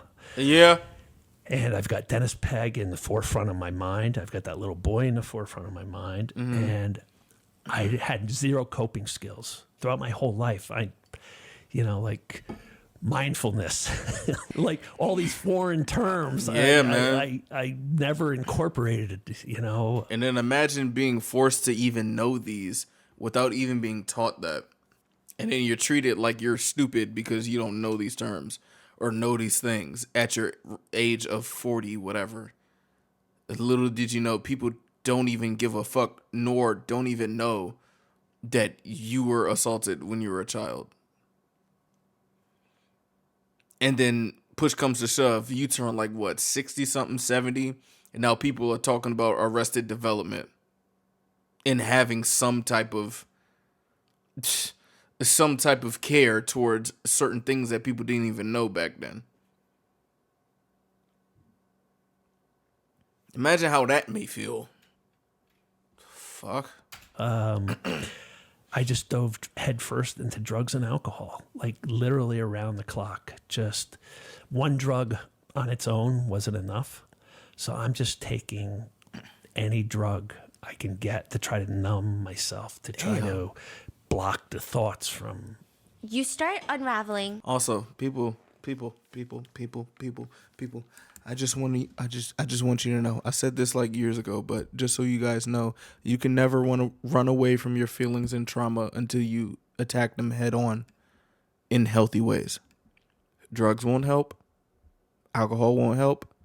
Your vices won't help. It will just distract you from it. But when those times come, because an inevitable thing in a day is that you go to bed with your own thoughts and you're in your slumber with your own thoughts. From that time till you wake up, it's free game. When you got that free time where you got that thought and you're just stuck in that thought, let alone letting it trigger you, man, it's free game, bro. And it's like, I would like to be as sensitive as possible. Sometimes you have to attack that pain in the most healthiest ways to let it dissipate. But one thing I have known for sure in my 26 years of living is that you can never run away from your feelings. You can never run away from your trauma.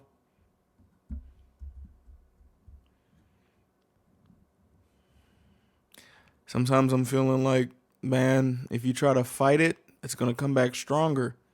And then something else may happen and you got to fight your trauma and something that you have to deal with in terms of, something you have to deal with after trying to remedy your trauma with another vice that's already detrimental.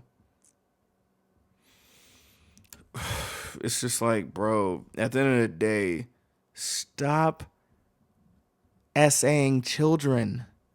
Stop essaying people. Stop abusing people. Because what the fuck? Not even at the point of like being a good person. Not even at the point of they can get older and kill the shit out of you. Like, just stop doing it. Like, huh? Like, what the fuck? After quick check. But then there's a guy that you see smirking. Who is this guy? You see him smirking on TV. What happens? night. Yeah. How you know that? I was in bad shape. You know, I wasn't sleeping much because of all the pain I'm doing. And I put on my TV, and it's Jerry Sandusky, the start of his... From Penn State? Ain't that the guy that called like the girls on Penn State nappy-headed hoes? Or was that another person? I remember this shit. I remember Jerry Sandusky. No, he was like abusing the guys at Penn State. His molestation trial. Jerry Sandusky was one of the coaches at Penn State I University, remember that. and he was running a football camp for young boys. And over the course, it was somebody else that called like the black girls in their women's basketball college nappy-headed hoes. I forgot who it was, but I think it was around the time Jerry Sandusky had that shit happen. Nah, man, what the fuck? This is just, damn, men been on some fucking bullshit since the beginning, bro. of years, decade plus, molesting boys at his football camp. He was finally facing trial for that, and his trial was starting on June 12th of 2012. And I saw him on the news get out of his lawyer's car and smirking and buttoning his coat jacket. I don't know what else to say. And I just started yelling curses at my TV and spitting on my bedroom floor because I saw Dennis Pegg as him. I can understand. Dennis Pegg was never going to face justice. Yeah. It's like a similar smirk. The whole kill is like, imagine how women feel at a crazy rate. And that's the type of shit that I'd be thinking about. Cause it's like, how else am I supposed to understand what's going on? You know what I'm saying? It's like, wow. What the fuck? And then just like, either you do something about it or you don't, because you don't want to have that black backlash from that, knowing that nothing may come from it. Like, and then at that point, that dentist gotta die. That they have? Is it? Yeah, you know, they can never let their guard down. They'll never apologize to you. Really? Victims that is always true. reach out to me and say, I want to go confront my abuser. And I'm just like, Hey, I just want to let y'all know they will never apologize. My abusers never apologize. Actually, one of them forgot.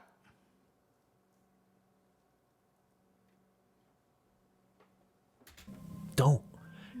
You're going to get re-abused because they'll never give you the answer you want to get. It's not worth your time. Hell yeah, man. And, so they keep that air about them. Dennis Pegg in that deli like calls out to me like we're best friends. I'm a victim of his. Like, what do you do? Like, and Sandusky's getting out smirking as his trial's starting.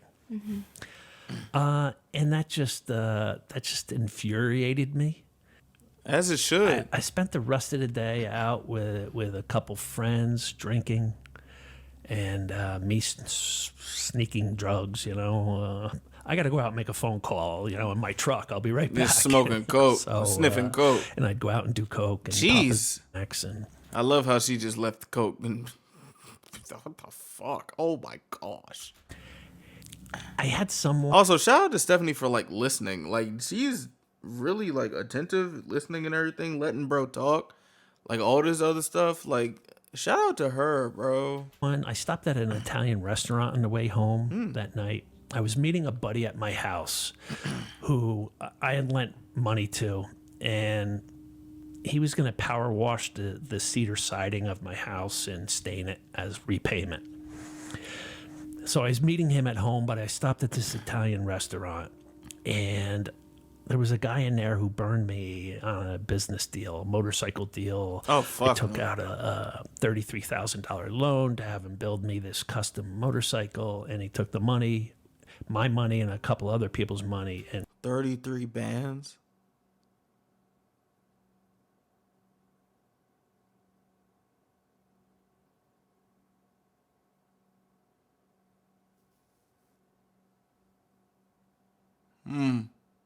closed up shop in the middle of the night. Then Bro, that's left town, ass. And all of a sudden, here he was in this Italian restaurant. You gotta beat the fuck out of him. And nigga took 30 from you. Like, you know the trouble that it is to get out $30,000? So I went up to him and had words with him.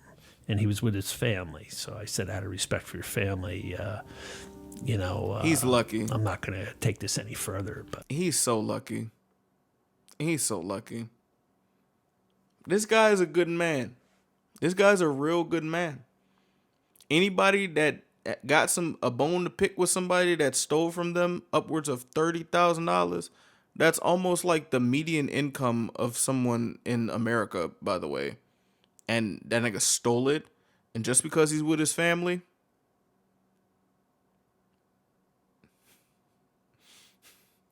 he's lucky as shit. I go 30 band. Oh Lord. He's a real man. I ain't gonna hold you, cuz. He a real man, bro. you got to pay me. You gotta pay He me, just fool. told me to get lost, See, that's when you gotta look at license plates and then search them up on the internet and find out where they at and do some little search. You ain't finna steal 30 from me and thinking shit cool and you gonna tell me to get lost. Niggas gave you grace. Niggas can mop the floor with your face till you get that 30. You ain't never seen a shark before till your face is up in water, and that's mop water right there. Hold on, bro. Talk about some get lost. You took 30 bands, bro. What? In this economy? And I'm just thinking in this economy. The fuck? So I get home. He's very and patient too. I tell my buddy about seeing that guy. And also, he's very patient too, actually. Very patient. And, we unloaded the equipment first, and we're having a glass of wine at the kitchen table. And my buddy goes to me, that guy's got to be number one on your hit list. No. Number two. And he's number two. It's been 33 years since I was, and I've never told anyone. And for whatever reason, I couldn't stop the words coming out of my mouth. I just said, actually, he's number two on my hit list. The piece of garbage who me as a young boy is number one. And there it's out for the first time. Okay. One thing that I would like to say, this shit is actually like really getting to me right now. But the first time I told people about, like I would say the first time telling somebody about something that you've kept secret for a while, and they probably have been like, I would say confidants with you for a good minute, telling them you're like, I would say you're like literally throwing like a wild card, because you don't know how the other person's going to react. You know what I'm saying? Especially if it was like back in that time of where like people literally thought men couldn't get R-worded just off the simple fact that they're men, and like they think they're so powerful of women, and that's the point. Those people don't even think that a man could get R-worded by another man. That's the thing. They don't even think about it. They don't even think about it. And it's like, oh shit. You got all these things wrapped around your mind. You couldn't even stop yourself from saying it.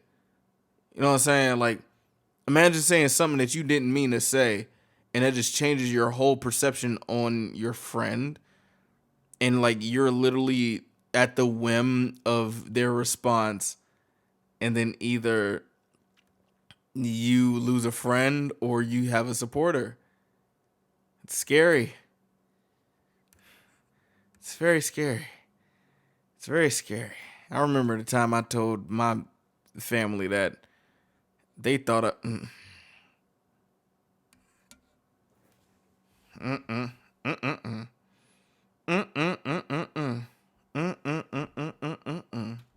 The air was like heavy, like time stopped.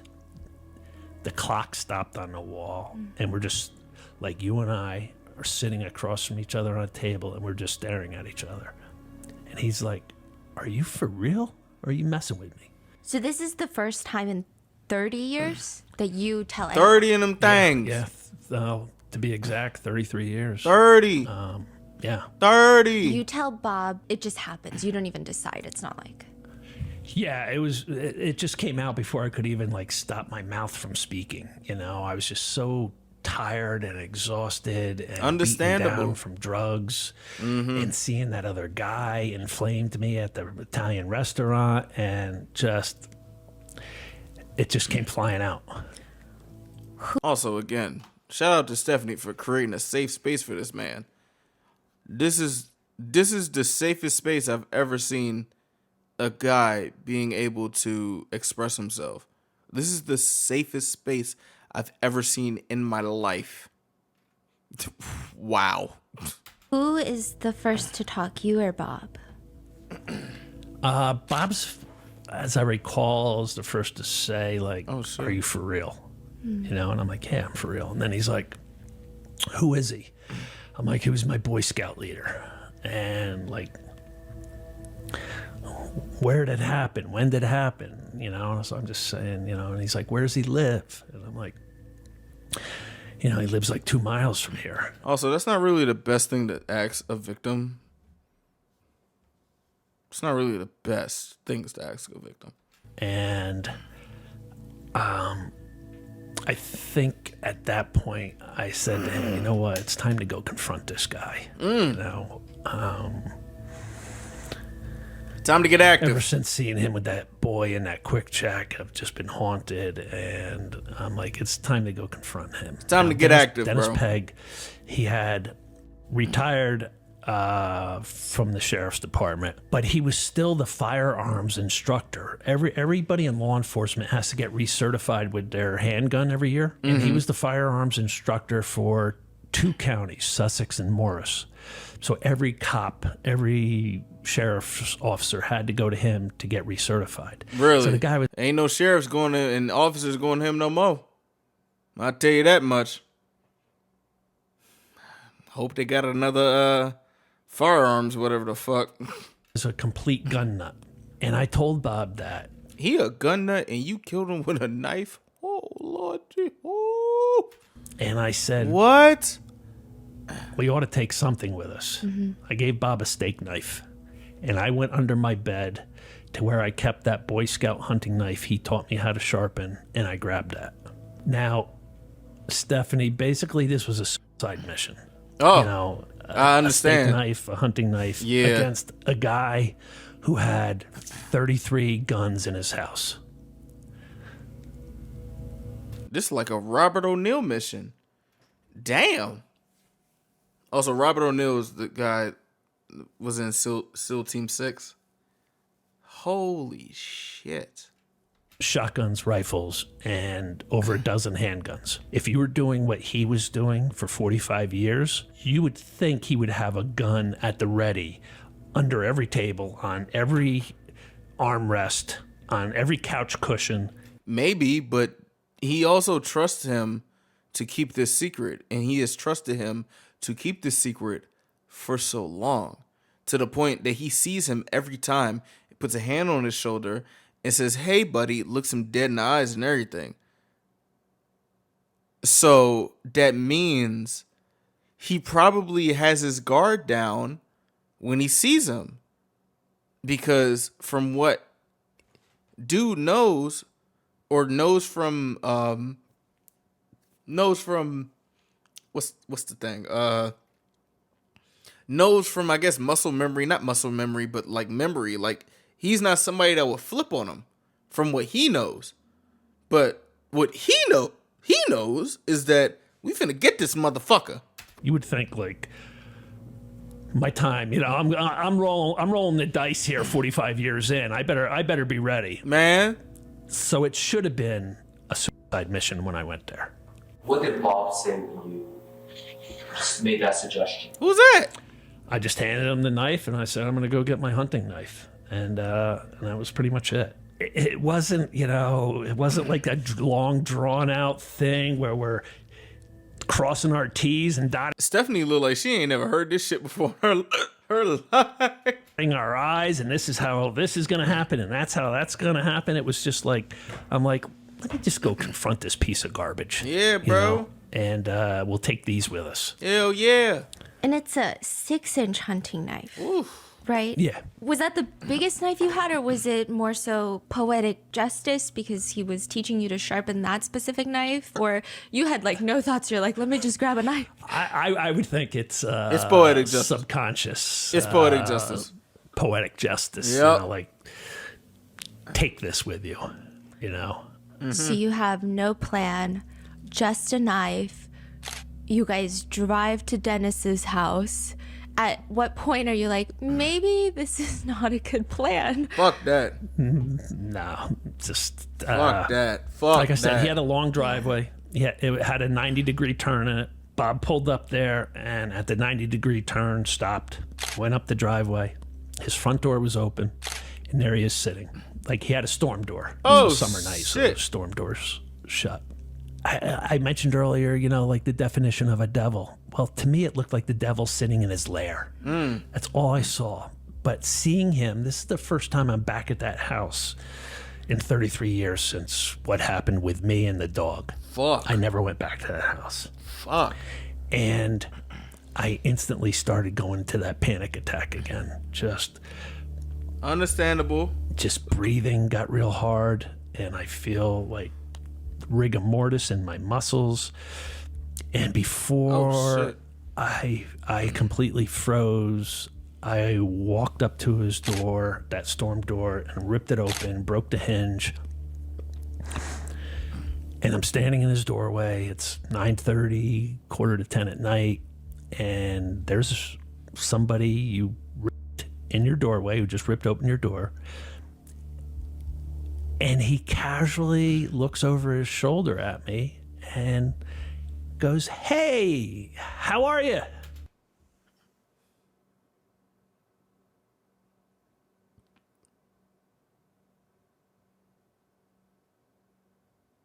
I'm good. How are you? I don't give a fuck about what you talking about. I'm finna kill the shit out of you, boy. You crazy as hell. Well, like, what's up with, not know what's up with Dennis? Like, is he dumb? Nigga, was he like accepting his fate or something? And it just seemed like the most incredulous thing to say in that moment. But again, they can never let their guard down. Like a normal person would like get on their hands and knees and start praying like, "Oh my God, I wronged you. I'm so sorry. I know why you're here. Right. Please forgive me. Right. I'm sick. Right. I need help. No. Fuck that. Come in. Let's talk." No, fuck that. Fuck that. No. Do you think if he did that, anything would be different? If someone's down on their hands and knees praying at you, begging for forgiveness, I would think so. Yeah. So he just says, hey, How are you? what happens next? We all have two faces. The face we show the world and the face behind closed doors. Oh shit. He about to get into it. Oh fuck. He didn't answer the question straight at all. He answered that shit with an allegory. I think I used that word right. I forgot at this point I forgot all types of words that I'm saying. Like I'm just I've been showing the world that one face, and no one for 33 years has seen the face behind closed doors. what that face is. Dennis is now going to see my other face. Okay. The face filled with rage. Hey man, listen, I ain't gonna lie. You know, it's like there's some people who say like, oh, you don't want to see me when I'm angry. And it comes off corny. Him? That second face. Show us what that second face is, bro. The face filled with hate. The face filled with anger. And I said, hey, how am I? Let me show you how the hell I am. And I raced across his room. Oh, shit. He stood up and a violent struggle started. I started slashing at him with the knife. He started punching me. A violent, bloody brawl ensued. Man. At one point, he connected with he's still this monster hulking guy. Bro, he fat and 260. And he probably like, what, 60 years old? He not that hulking. He ain't that hulking. Man, please. He probably is hulking, though. And he connects with a square shot to my jaw. Oh! And as I'm falling down, I grab his shirt to keep from falling down. And I bring the knife down, and that's when I'm holding his shirt, and that's where it goes straight through. Ooh. And straight out and into his skin. Oh. Just a little. Damn. We continue going at it, and shout out to Stephanie for keeping that posture damn near this whole time. Oh my gosh. I mean, we're talking minutes here. It's not minutes? Like a long drawn out thing. You know, What maybe the 3-4 minutes. That's a long time. What do you mean? What? 2 minutes, 3 minutes. It was quick. And he slips in the blood. 2 minutes of struggling and stabbing and shit. That's a long time. And he falls down, and it's a mix of our blood. You know, like I'm gushing blood now. And he's up against the wall. Nice. I leaned down in front of him. I got eye to eye with him. And I said, it's not so fun raising little boys now, is it, Dennis? And I slit his throat.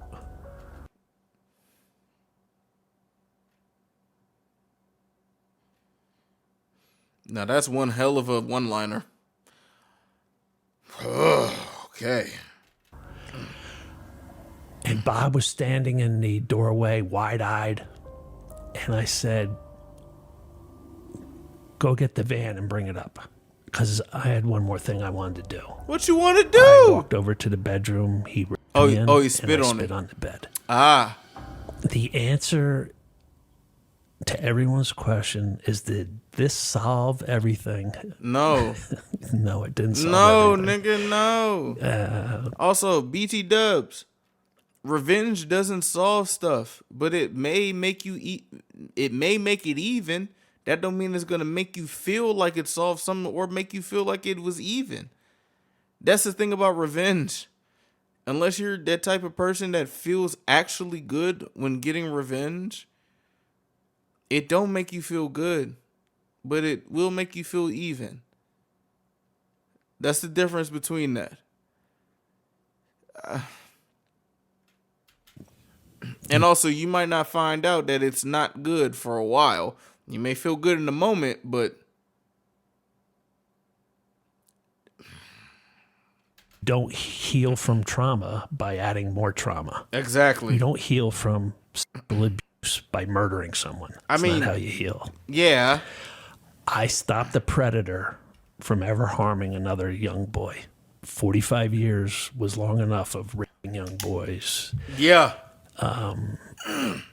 It's too long, actually. Should never have came to that.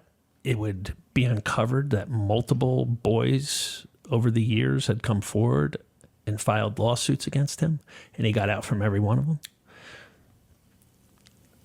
But I did what I did, and I knew walking out of his house that night that my life was over. Well, now you're in a Stephanie Sue video. So, yeah. You can't have the wound I have and just show up at a hospital and That be is like, true. I was cutting a steak and drove a 6-inch hunting knife through my hand and severed all the ligaments and tendons. I need help. That is Think true. about doing that though. I knew it wasn't an option. I just knew things were never going to be the same again. So at no point during this altercation, and I know minutes are brief, but at no point he doesn't apologize. No. There was just the only words he said was, "Hey, how are you?" And throughout the whole attack, he made like a high-pitched squeal. He never uttered a word like "stop," "let's talk," "don't do this." He barked like a dog? What the fuck? Nothing. Like a dog when you actually step on on the dog's foot? That's it? A high-pitched squeal? Nigga squealed like a pig? Like the pig that he is? There was no words. Damn. Just a high-pitched squeal, Oh. like a wounded animal almost. Oh. Not one other word other than that initial thing when I was standing in his doorway. Damn. Did you feel like you're in control of your movements at that time, or did you feel like you're watching from the outside in, or you're just like on autopilot? What is that? These are great questions. Yeah, I definitely wasn't in control of my movements or any. It was like something had taken over my body, and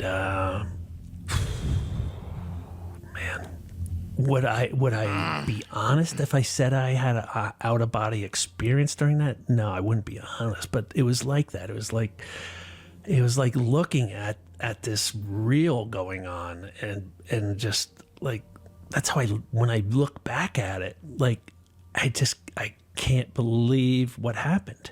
There's some times where you do some shit where you're like, damn, I can't believe I did this shit. Damn, I did that. Oh my gosh, I did that. I'm capable of doing that. And I promise you, I'm not going to find an analogy for it at this time. But I understand. Like, I can't believe that I got to that point of brokenness to go do that. It happens, and bro. Potentially flush my whole life away. It happens, just from bro. Never healing from trauma. The whole kill is like, yeah. However, like, it's Dennis's fault. It's his fault. It's his fucking fault. That nigga ruined your life. Like, what the fuck? It's keeping the secret and not addressing it and not trying to grow from it or heal from it or learn from it. Right. Or do anything other than let it just poison my system for decades. And also, it's not your fault, bro. That's what it did. I'm sorry, it's not your fault. It's not your fault. This man old as hell. Imagine if you think people, bro, if you think men nowadays try to hold in their emotions now, imagine back in the 70s, 80s, or 90s. Just imagine. Imagine. Just please imagine. Just imagine. Please, empathy for once, please. Please. Please. Like, holy shit. Holy shit. And that's the part that I look back on now, and I just like, man, I probably would have died of a drug overdose, and everybody would have been like, oh my God, Clark had a great education, and he was so popular, and what did he go die of a drug overdose from? I mean, well, guess what, Clark? You killed your abuser, and now you're on a Stephanie video. I hope you're able to do whatever you need to do to rectify whatever situation you made. And do whatever you need to do, bruh, and live peacefully, honestly. And I hope you're not haunted by this. I hope. Honestly, I really hope. that's where my life was headed. Are you saying that even when you killed Dennis, you didn't even feel a moment of relief? No, there was no relief because of the wound I had, because of how gory and horrific killing someone was.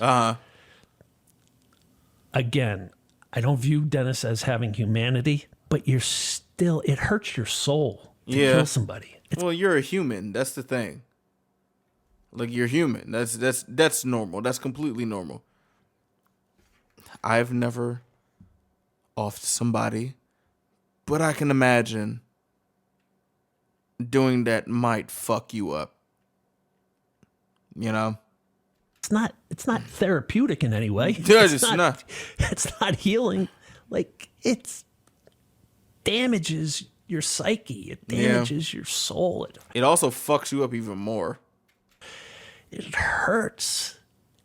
Yeah. And I had to be completely broken to go do that. Mm-hmm. Do you have nightmares about it, or No. you never think about it? Damn, that was a fast no. What the hell? No, I don't get him. Again, if I killed an innocent person, that would haunt me. If I killed a human, that would haunt me. I don't view Dennis as an innocent person or a human. Why did you walk to the bedroom? That was to go spit on the bed he raped me in. At what point were you like, I'm going to spit on this bed? Hey, Like, was it That nigga loves spitting. He loves spitting, obviously. just like, I don't know what came over me. Like, you know, again, it's not like Bob and I sat at the kitchen table, like across from each other, like you and I are. And I said, yeah, after I do this, and this, then in my bloody footprints, I'm going to walk to the bed. He spit me on, or me on and spit on the bed, you know? So like, I don't know what possessed me to go do that. It's something. I would have put a lighter to that bed and burned the whole house down, but you know. I ain't gonna lie. I would have had to smoke. Wait. I don't think I should say that. To just bring things full circle and to a closure. Forget I said that. You know what I'm saying? No, real shit. Forget I said that. That was an intrusive thought. I needed to do that. did it bring closure? No. I thought it brought complete closure, like, to my life and his. Like, there was 2 deaths that day. Well, it brought closure to his life. That's a fact. Life I had been living up to that point, I could never go back Right. to living the way I was. Right. And I literally thought, No more coke? No more coke? That's good. If no more coke, that's good.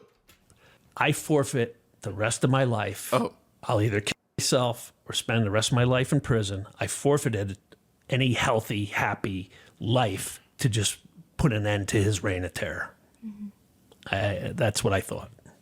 It's interesting because, like, when I'm reading your memoir and going through that moment, because, I mean, the way that it's written, I feel like I'm there. I'm obviously Right. not experiencing, like, the depth of emotions, but it feels I'm there with you. It almost feels therapeutic when you spit on his bed.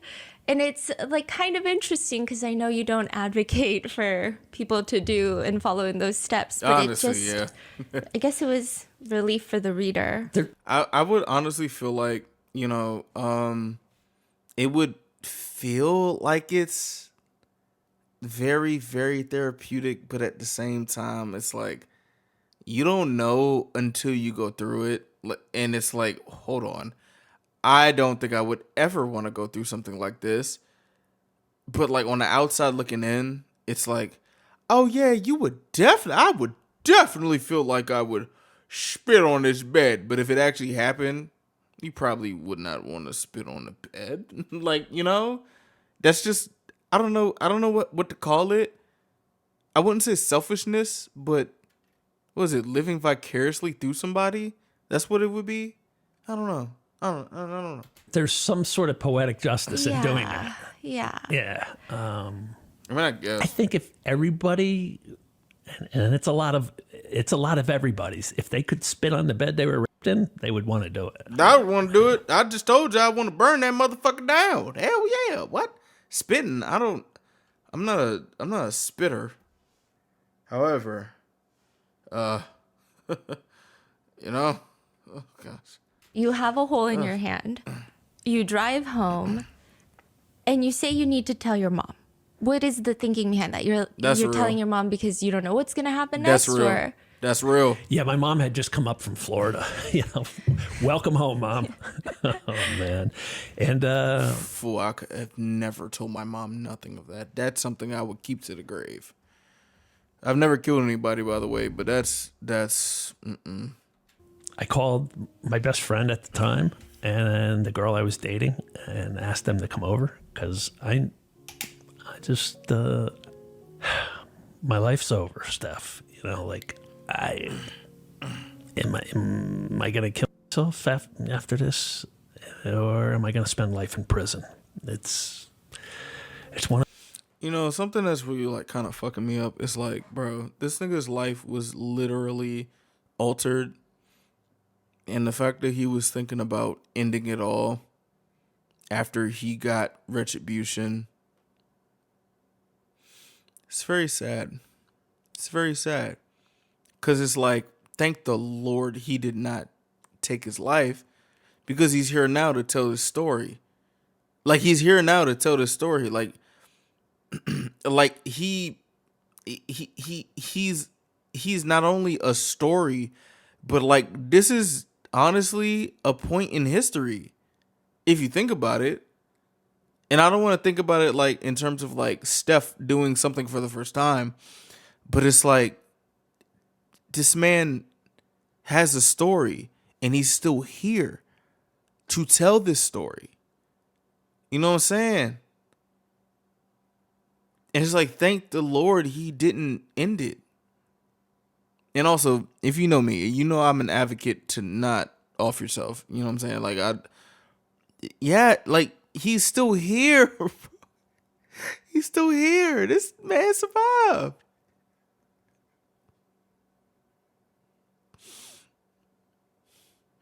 He fucking survived, bro.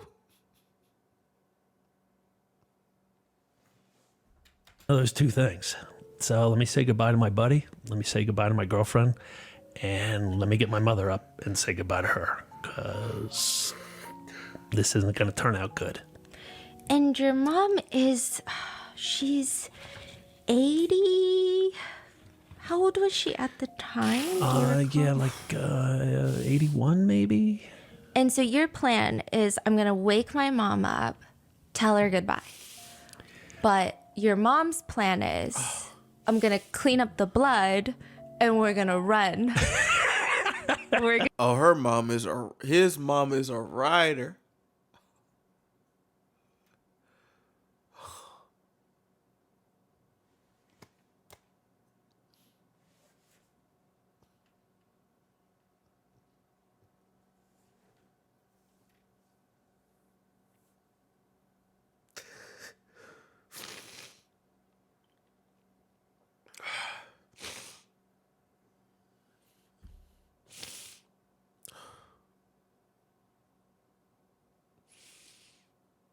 Y'all laughing? I'm good that y'all can have a good moment. Gonna get away with murder together. Yeah. Mom's like, we're getting away with murder. She was, man. I guess it's good to laugh about it now, right? So she wakes up and you tell her what happened. You still don't tell her. The thing is, I couldn't even tell her then that I was by Dennis. I still couldn't. I couldn't bring it out. And she was like dumbfounded. What? Why would you go do this? Why? And I said, to avenge a lot of other kids in this town. And she goes, still, why you? Why are you the avenger? Why? I don't get it. Why? And I couldn't tell her, like, for raping me too, Mom. I still couldn't say it. Even though I told it to my buddy earlier. She, You can't tell your mom that shit, bro. You can't do it.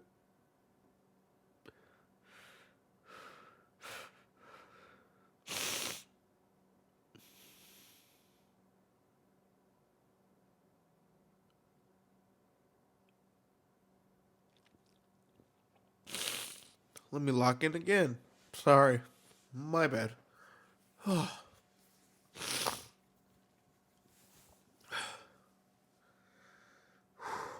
This is a story that I cannot tell.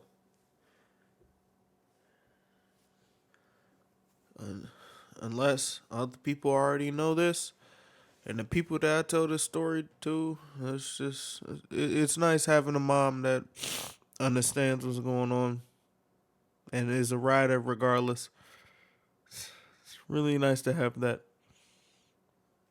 you know.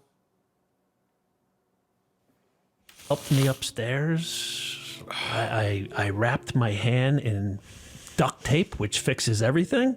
So I wrapped it with paper towel and duct tape, and took a couple Xanax, and went to bed. And my mother went downstairs and started scrubbing the floors all night long to get the blood up. It would be nice to have somebody that be on your side like that, bro.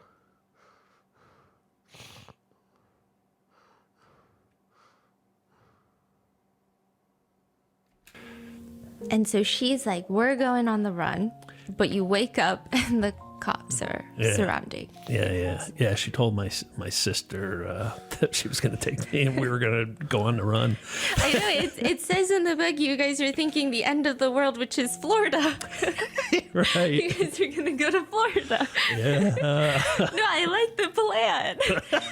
I think your mom is really adorable. I mean, I was just so fascinated by your mother because, you know, she's cleaning up the blood. She's ready to go Bonnie and Clyde with you. And then the cops come the next morning. They've got on the loudspeakers. They're saying, Clark, come out. And she's like, no, the neighbors are going to hear. Your mom is so fascinating. She said to one of the troopers as I was still in my bedroom, what are the neighbors going to think? He's like, ma'am, I really don't give a damn what the neighbors think. Oh my gosh. Okay, so you see the cops outside. So they took her out. They took her out of the house.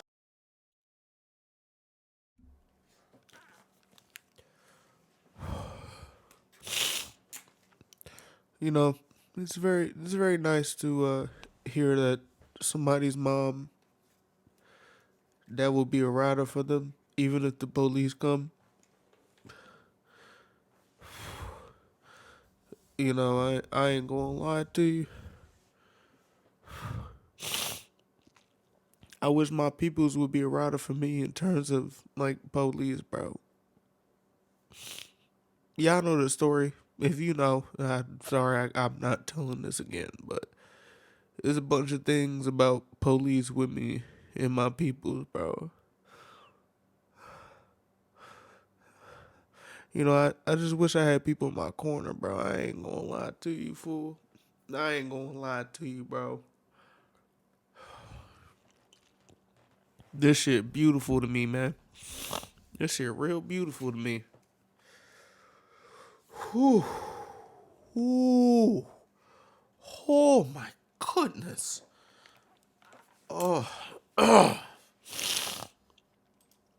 And they're like, you look out the window and they're just like trying to be sneaky, trying to.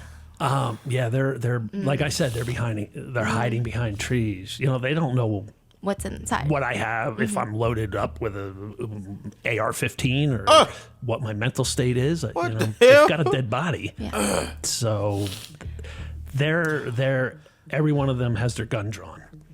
Everyone's taking, you know, some sort of protection. There's this big rock to the left of the yard, and there's trees, and there's the shed out back, and they're just all behind everything, and then they're behind their cars lining the street, and I just couldn't believe it. I was lying in bed like, how are we gonna get out of this, Man, like, how are we gonna get out of this? I don't know. And like, there's gotta be a way out of this. And before I could even possibly think of any way out of this, the cops are there, and I'm just, and your stomach just drops. Oh shit. Yes. And you're just like, it's over, bro. It's over. And all I Yeah, yeah, that's how you would think. Especially you. I'm sure you would think that. could think, you know, they ordered me out of the house over a bullhorn, And as I walked to that front door, I just Also, you killed an undercover cop. called out or to not. God. Sorry, my bad. Also, you killed a retired policeman. So I'm not trying to laugh. I'm just nervous as hell right now. I got a headache, bro. I got a bad headache right now. I was crying hard. Oh my gosh. Let one of these guys kill me when I step out. Like it's over. It's over. Sorry, you're not black. They're probably gonna just take you to jail. So Over, God. Like, I don't want to do life in prison. Just take me now. And let him shoot me when I walk out. yeah, that's not And gonna I stepped happen. out that front door with my state police shirt on that I put on. And I put my arms out to the side. And I just sort of tilted my head back and I just waited for the crack of a gun. And it never came. Yeah. And instead I was ordered off my porch, down at the front lawn, spread eagle, handcuffed, and taken away. Were you disappointed when you didn't hear a shot go off? Yeah. Yeah. You were. Because in that ride to the police barracks was like the longest ride of my life. And I'm just like, man, one of these guys couldn't kill me, put me out of my misery. Oh, nigga. I'll have to find a way in prison to do it. I'll have to take care of this myself. You killed a cop. You're arrested by a bunch of cops. You're about to go to the jail that cop worked at. Things are not looking good. Yeah. Oh, Yeah. Understatement of the year. Yeah. But there are some cops, some detectives who seem to... They give you some sage advice in that weird moment. What happens there? Like, what was the energy? Like, are all the arresting officers, do you feel like hatred dripping off of them because you killed a cop? Or do you not even notice what their energy is? What is that dynamic? Well, I'm thinking like I'm public enemy number one amongst Yeah. law enforcement. I just killed one of their own. And yet at the state police barracks, this lieutenant, Howie Ryan, comes in and goes, I have to apologize to you. And I'm like, what are you apologizing to me for? And he's like, I've heard rumors about Dennis Pegg for a long time. And he goes, I want to apologize to you for never stopping him. He goes, but I can't arrest somebody on rumors. I need victims. I need cold, hard facts. And I had neither of those. And I apologize to you. And then he left the room. And at first, Steph, I felt, wow, that's pretty cool. Oh, wow, that's pretty cool. Oh, shit. Wow. You... Glad you were able to get that fucking opportunity to get an apology. That's what happened. I'm glad you were able to get this shit. I ain't gonna lie. Fuck Dennis. And then I'm like, just started fuming. I'm like, even the state police knew. Yeah. Everybody knew about Dennis Pegg. And Yeah. the other boys. Everybody's got a story. Yeah, nobody gives a fuck about little boys, let alone children. Yeah. Sorry, dog. Sorry, dude. The state police just admitted they knew.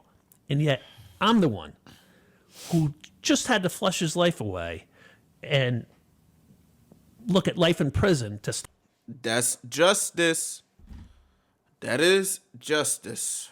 stop him. Like, and they knew. So I went from feeling good for a second, getting really pissed off for another second, and then I'm like, what's the matter anyway? I'm done. I'm done. When that cop, Howie Ryan, came back in the room, he could see that I had like mailed it in. He said, I could tell you were done. And he goes, something moved in me that even though you thought you were done, I didn't think you were done. And he said, look, I've got your DNA all over that crime scene. He was in charge of the CSI team that worked Peg's house. He's like, your blood's everywhere. He goes, this isn't a whodunit. He goes, but that doesn't necessarily mean your life's over. My detectives and detectives from the prosecutor's office are in another room waiting to interrogate you. He goes, if you go in that room and open up your mouth, you could potentially destroy the rest of your life. He goes, I'm telling you right now, go in there, exercise your Fifth Amendment right, request a lawyer, and keep your mouth shut. Stay quiet. And I said to him, but I don't have a lawyer. And he goes, I'm going to take care of that for you. He goes, I'm going to get you a lawyer. And he left the room, and on his cell phone, he called one of the big lawyers in our county and said, I need you to fax over to the state police barracks a retainer for somebody, like, immediately. Wow. And the lawyer said, who is he and what did he do? And he goes, Clark Fredericks, murder. And he goes, okay then. And had a thing over in a couple minutes. What? So he tells you not to What the fuck? My goodness. Oh my gosh. talk. Do you listen to him? I do. Right when you Good get arrested, idea. it seems like the whole town is divided. A lot of people feel like you did this for very nefarious reasons. Other people start hearing what Dennis has been doing around town. Do you feel like at any point were there... Bro, he was touching kids for 30 plus years. There's no possible way that nobody hears anything that's like not keeping things, like not saying something. Like, what the fuck? just dividing opinions? Did it feel like everybody had their own thought about what the motive was? Yeah, there was some vocal people on his side who were pro Dennis, who just like referred to me as a drunk drug addict who just killed a great man. You know, like yeah, I hope those people like feel bad that you just defended somebody like this. What the fuck? This nigga has been doing this shit for 35 plus years.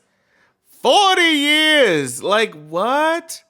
woke up one day and said, Dennis Pegg, I'm going to go kill you for no reason. Yeah, right. Before it like really started coming out about what happened, you know, because, yeah, there were the little old ladies on the historical society that worked with him were like, he was such a sweet man. You know, the mayor in Stowell at the time was like, oh, he was a giant of a human being. That must have been so, like, infuriating. That must have been so infuriating. Everybody praising this motherfucker knowing that he been doing this shit to you since you were like 9, 10 years old. Now you're like 40, 30 something? Like, what? Like, what? You know, and then people like Howie Ryan are like, no, I knew all about rumors about this guy. Your audience is going to have to get the book because there's a line from Howie Ryan in the book to the prosecutor. It's one of the greatest lines you will ever hear. Really? I don't want to give it away. Okay. It's the most powerful line you will ever read. Oh, yeah, get Said that by book, him. bro. We will put the page number so you guys can go 135. get it. Yeah. All right, for And so. I will tell you what page, because I know You know exactly what I'm talking about? I know exactly what line That was you're a powerful talking about. line, Yeah. right? Man, we finna do this shit right now, nigga. We will put the Now put that. You will ever hear. I don't want to give it away. Yeah. It's the most powerful line you will ever read. You know exactly what I'm talking about? I know exactly what line That was you're a powerful talking about. line, Yeah. right? No, Right, that it's was... unbelievable line. Yeah. Yeah. At that point, If this is the line, bro, if this is the line that says this is why you don't blank kids because they'll grow up and blank your head off. If that's the line, okay. All right, mate. Hold on. We got part 2 to this, though. You feel me? once you've been arrested, you're facing first-degree murder charge initially. Oh. So you're facing life in prison. Life in prison. And you have an attorney, and they're saying, have a little hope, but not too much hope. Yeah. You know, and it's funny that the lawyer, Howie Ryan at the barracks called, George Daggett, who sent the retainer over. I never even interviewed him at the jail as one of my lawyers. I don't know why. But I interviewed a bunch of other lawyers, and one lawyer just wanted to get me bailed out. We'll get you bailed out of here in 3 days. And I'm like, all right. And then this What other the lawyer fuck? came in That's a great edit. What the hell? all flashy with his, gold jewelry, Rolex watch, and Who the he's fuck? listing all these cases he's worked. And I knew the cases, and he lost them all. But in my head, I'm like, but you lost all those, Huh? And then this guy Dan Perez came in. He just looked like a really good guy, like really down to earth. And he came in, and he said, "I think we can have a valid defense for this." And I was like, "Really?" He goes, "Yeah." He goes, Okay. He goes, "It's not going to be easy, but I don't think your life is over." I was like, "Really?" Really? I'm like, "You're hired." All right. What's that? During that blowing time, his phone up? Dennis had a security deposit box that the police go through. Okay. And they find a bunch of letters Right. that he wrote 10 years before he died. Correct. Okay. And when he was in his young to mid 50s, healthy. They all have some variation of pray for me. I hope I didn't disappoint you. Forgive me for any failings. Do you think some of these letters are to victims? Yeah. Yep. And like, they're creepy. Being somebody who assaulted this man when he was like in his tween years, to where he sees the same man with another tween at the same time saying the same nickname. You talking about some pray for me? How long do you think you gonna be able to get through pedophilia to where you gonna find forgiveness to write a note that people even understand this shit? People just understanding mental health now. You think people gonna understand pedophilia, boy? What the fuck is you talking about? Be quiet. What the fuck is you talking about? Huh? Talking about some pray for you. Niggas is not praying for you, bro. I don't know where the hell you finna be. I don't know where you been. Shit. You could be looking up at us or looking sideways. I don't know. You ain't looking down on us. That's what I know. Motherfucker. The fuck is you talking about? Maybe, I don't know. Shit, man. I don't know nothing about the afterlife for real. I just pray to the Lord, man. And sometimes I fall short. I fell short in this video so many times. I'm gonna have to repent to the things I said in this video. I'm sorry. Yeah. There's something really creepy about him. Like, Weird. and the prosecutor told me after the fact that he thinks there was 14 of them in there, that 13 were probably victims. My gosh. Would you ever think, like, right now, He asking her like, questions. write letters to people No. in case you die? No. He was 50 something years old. Like, what would make you do that? That's what And I'm he does saying. keep writing, interestingly, like, if I go to heaven, pray for me. But if you're already dead, I don't know what exactly he's asking for in prayer. Yeah. Is it to get to heaven? He obviously don't know that he could repent for his sins and try to rectify all the. Read the fucking Bible. Ooh, I'm sorry. I'm sorry for cursing, Lord. My bad.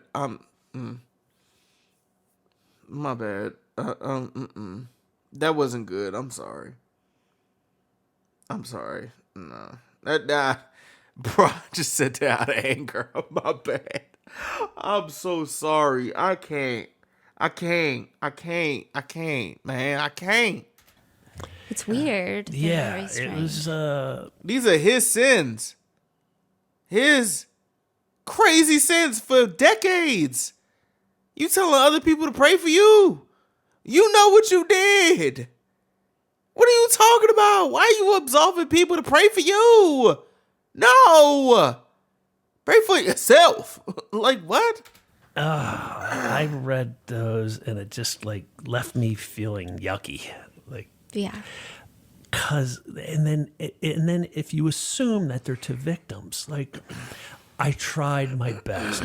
I thought we were family. Forgive me for shortcomings. What are your shortcomings? How many victims do you think that he had? Too many to count. Buddy's wife is the sheriff's secretary, and she sat in on every meeting with the sheriff in the early days, and they estimate well over 100. He ain't going to heaven. Nah. 100? Have you ever counted to 100 before?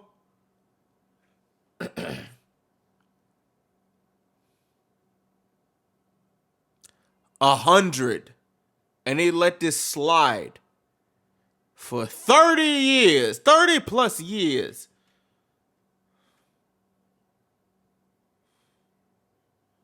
A 100.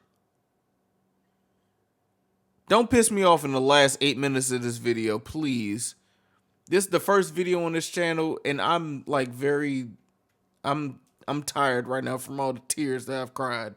I'm just tired. I got a headache and everything. Bro, man.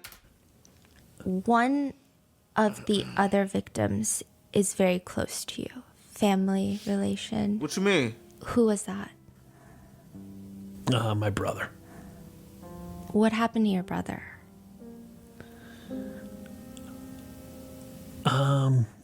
My arrest opened up my brother's Pandora's box. You know, like seeing that boy in that deli open my box up. My arrest opened my brother's box up, and my brother wasn't ready to face it. He wasn't ready to handle it. Didn't want to deal with it. You know, like I told myself at 12, we're just going to bury this and go about our life. Well, that's what my brother had done his whole life, and everyone urged him to get help, to see a therapist. And my brother did what I did, was to numb himself. And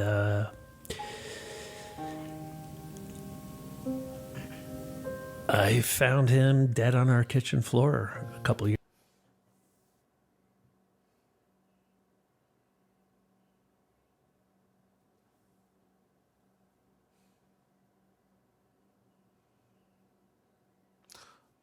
Bro.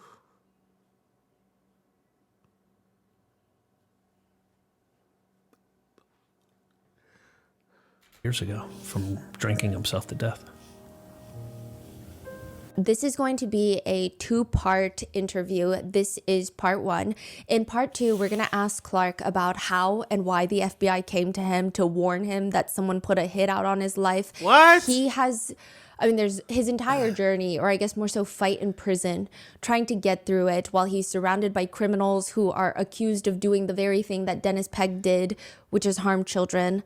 There are letters that Dennis Pegg left his presumed victims in his safety deposit box, and how someone very close to Clark is killed by Dennis Pegg after Clark gets out of prison. Like, how does that even happen? What the hell? We are going to go through all of that in part 2. Also, how the hell does Clark get out of prison when he's facing a first-degree murder charge and life in prison? That will all be asked in part 2. But in the meantime, if you feel like you can't wait for those answers, which, same, you can get Clark's memoir. It's probably the most intense memoir that I've ever read. Get that book, bro. Get that book, fool. Memoirs before. Get There's that just book. so many aspects of his story that aren't included in our episodes that you can find in depth in his book. I think I finished the whole book the first time around in like 4 hours. It was one of my quickest reads. There's something about it where I don't know how Clark does this, but every time you catch yourself feeling like, okay, there's a black hole that we've now went into, there's no way out of it, you get out, and then there's just like another black hole. And it is like the most intense emotional journey that I have ever been on. You can also find Clark on his social media accounts and his own podcast, which I will link below. But with that being said, that is part 1 of the 2-part series of the story of Clark Fredericks. And I will see you in part 2. I wasn't expecting this shit to be like this. This is a video for the channel. We got a part 2, so we're gonna tap into the part 2. But I wasn't expecting to exude all this energy out of this video. Y'all, please get that book. Get that book, bro. Because I feel like one day the lost art is probably going to be men's mental health, and everybody just not going to care when the time comes. Or they are. I don't know. But this messed me up. Very much so. I don't even know what to say, bro. Honestly, this is the new channel where we're at with it. I guess. Shout out to Clark. Fuck that nigga Dennis. Get Clark's book. Shout out to Stephanie for doing this. I thought she sat with a killer that was just killing people, but this was very eye-opening. Very, very eye-opening. If you're new here, subscribe, I guess. Like, this is, I feel bad even saying anything about it. I ain't gonna lie to you.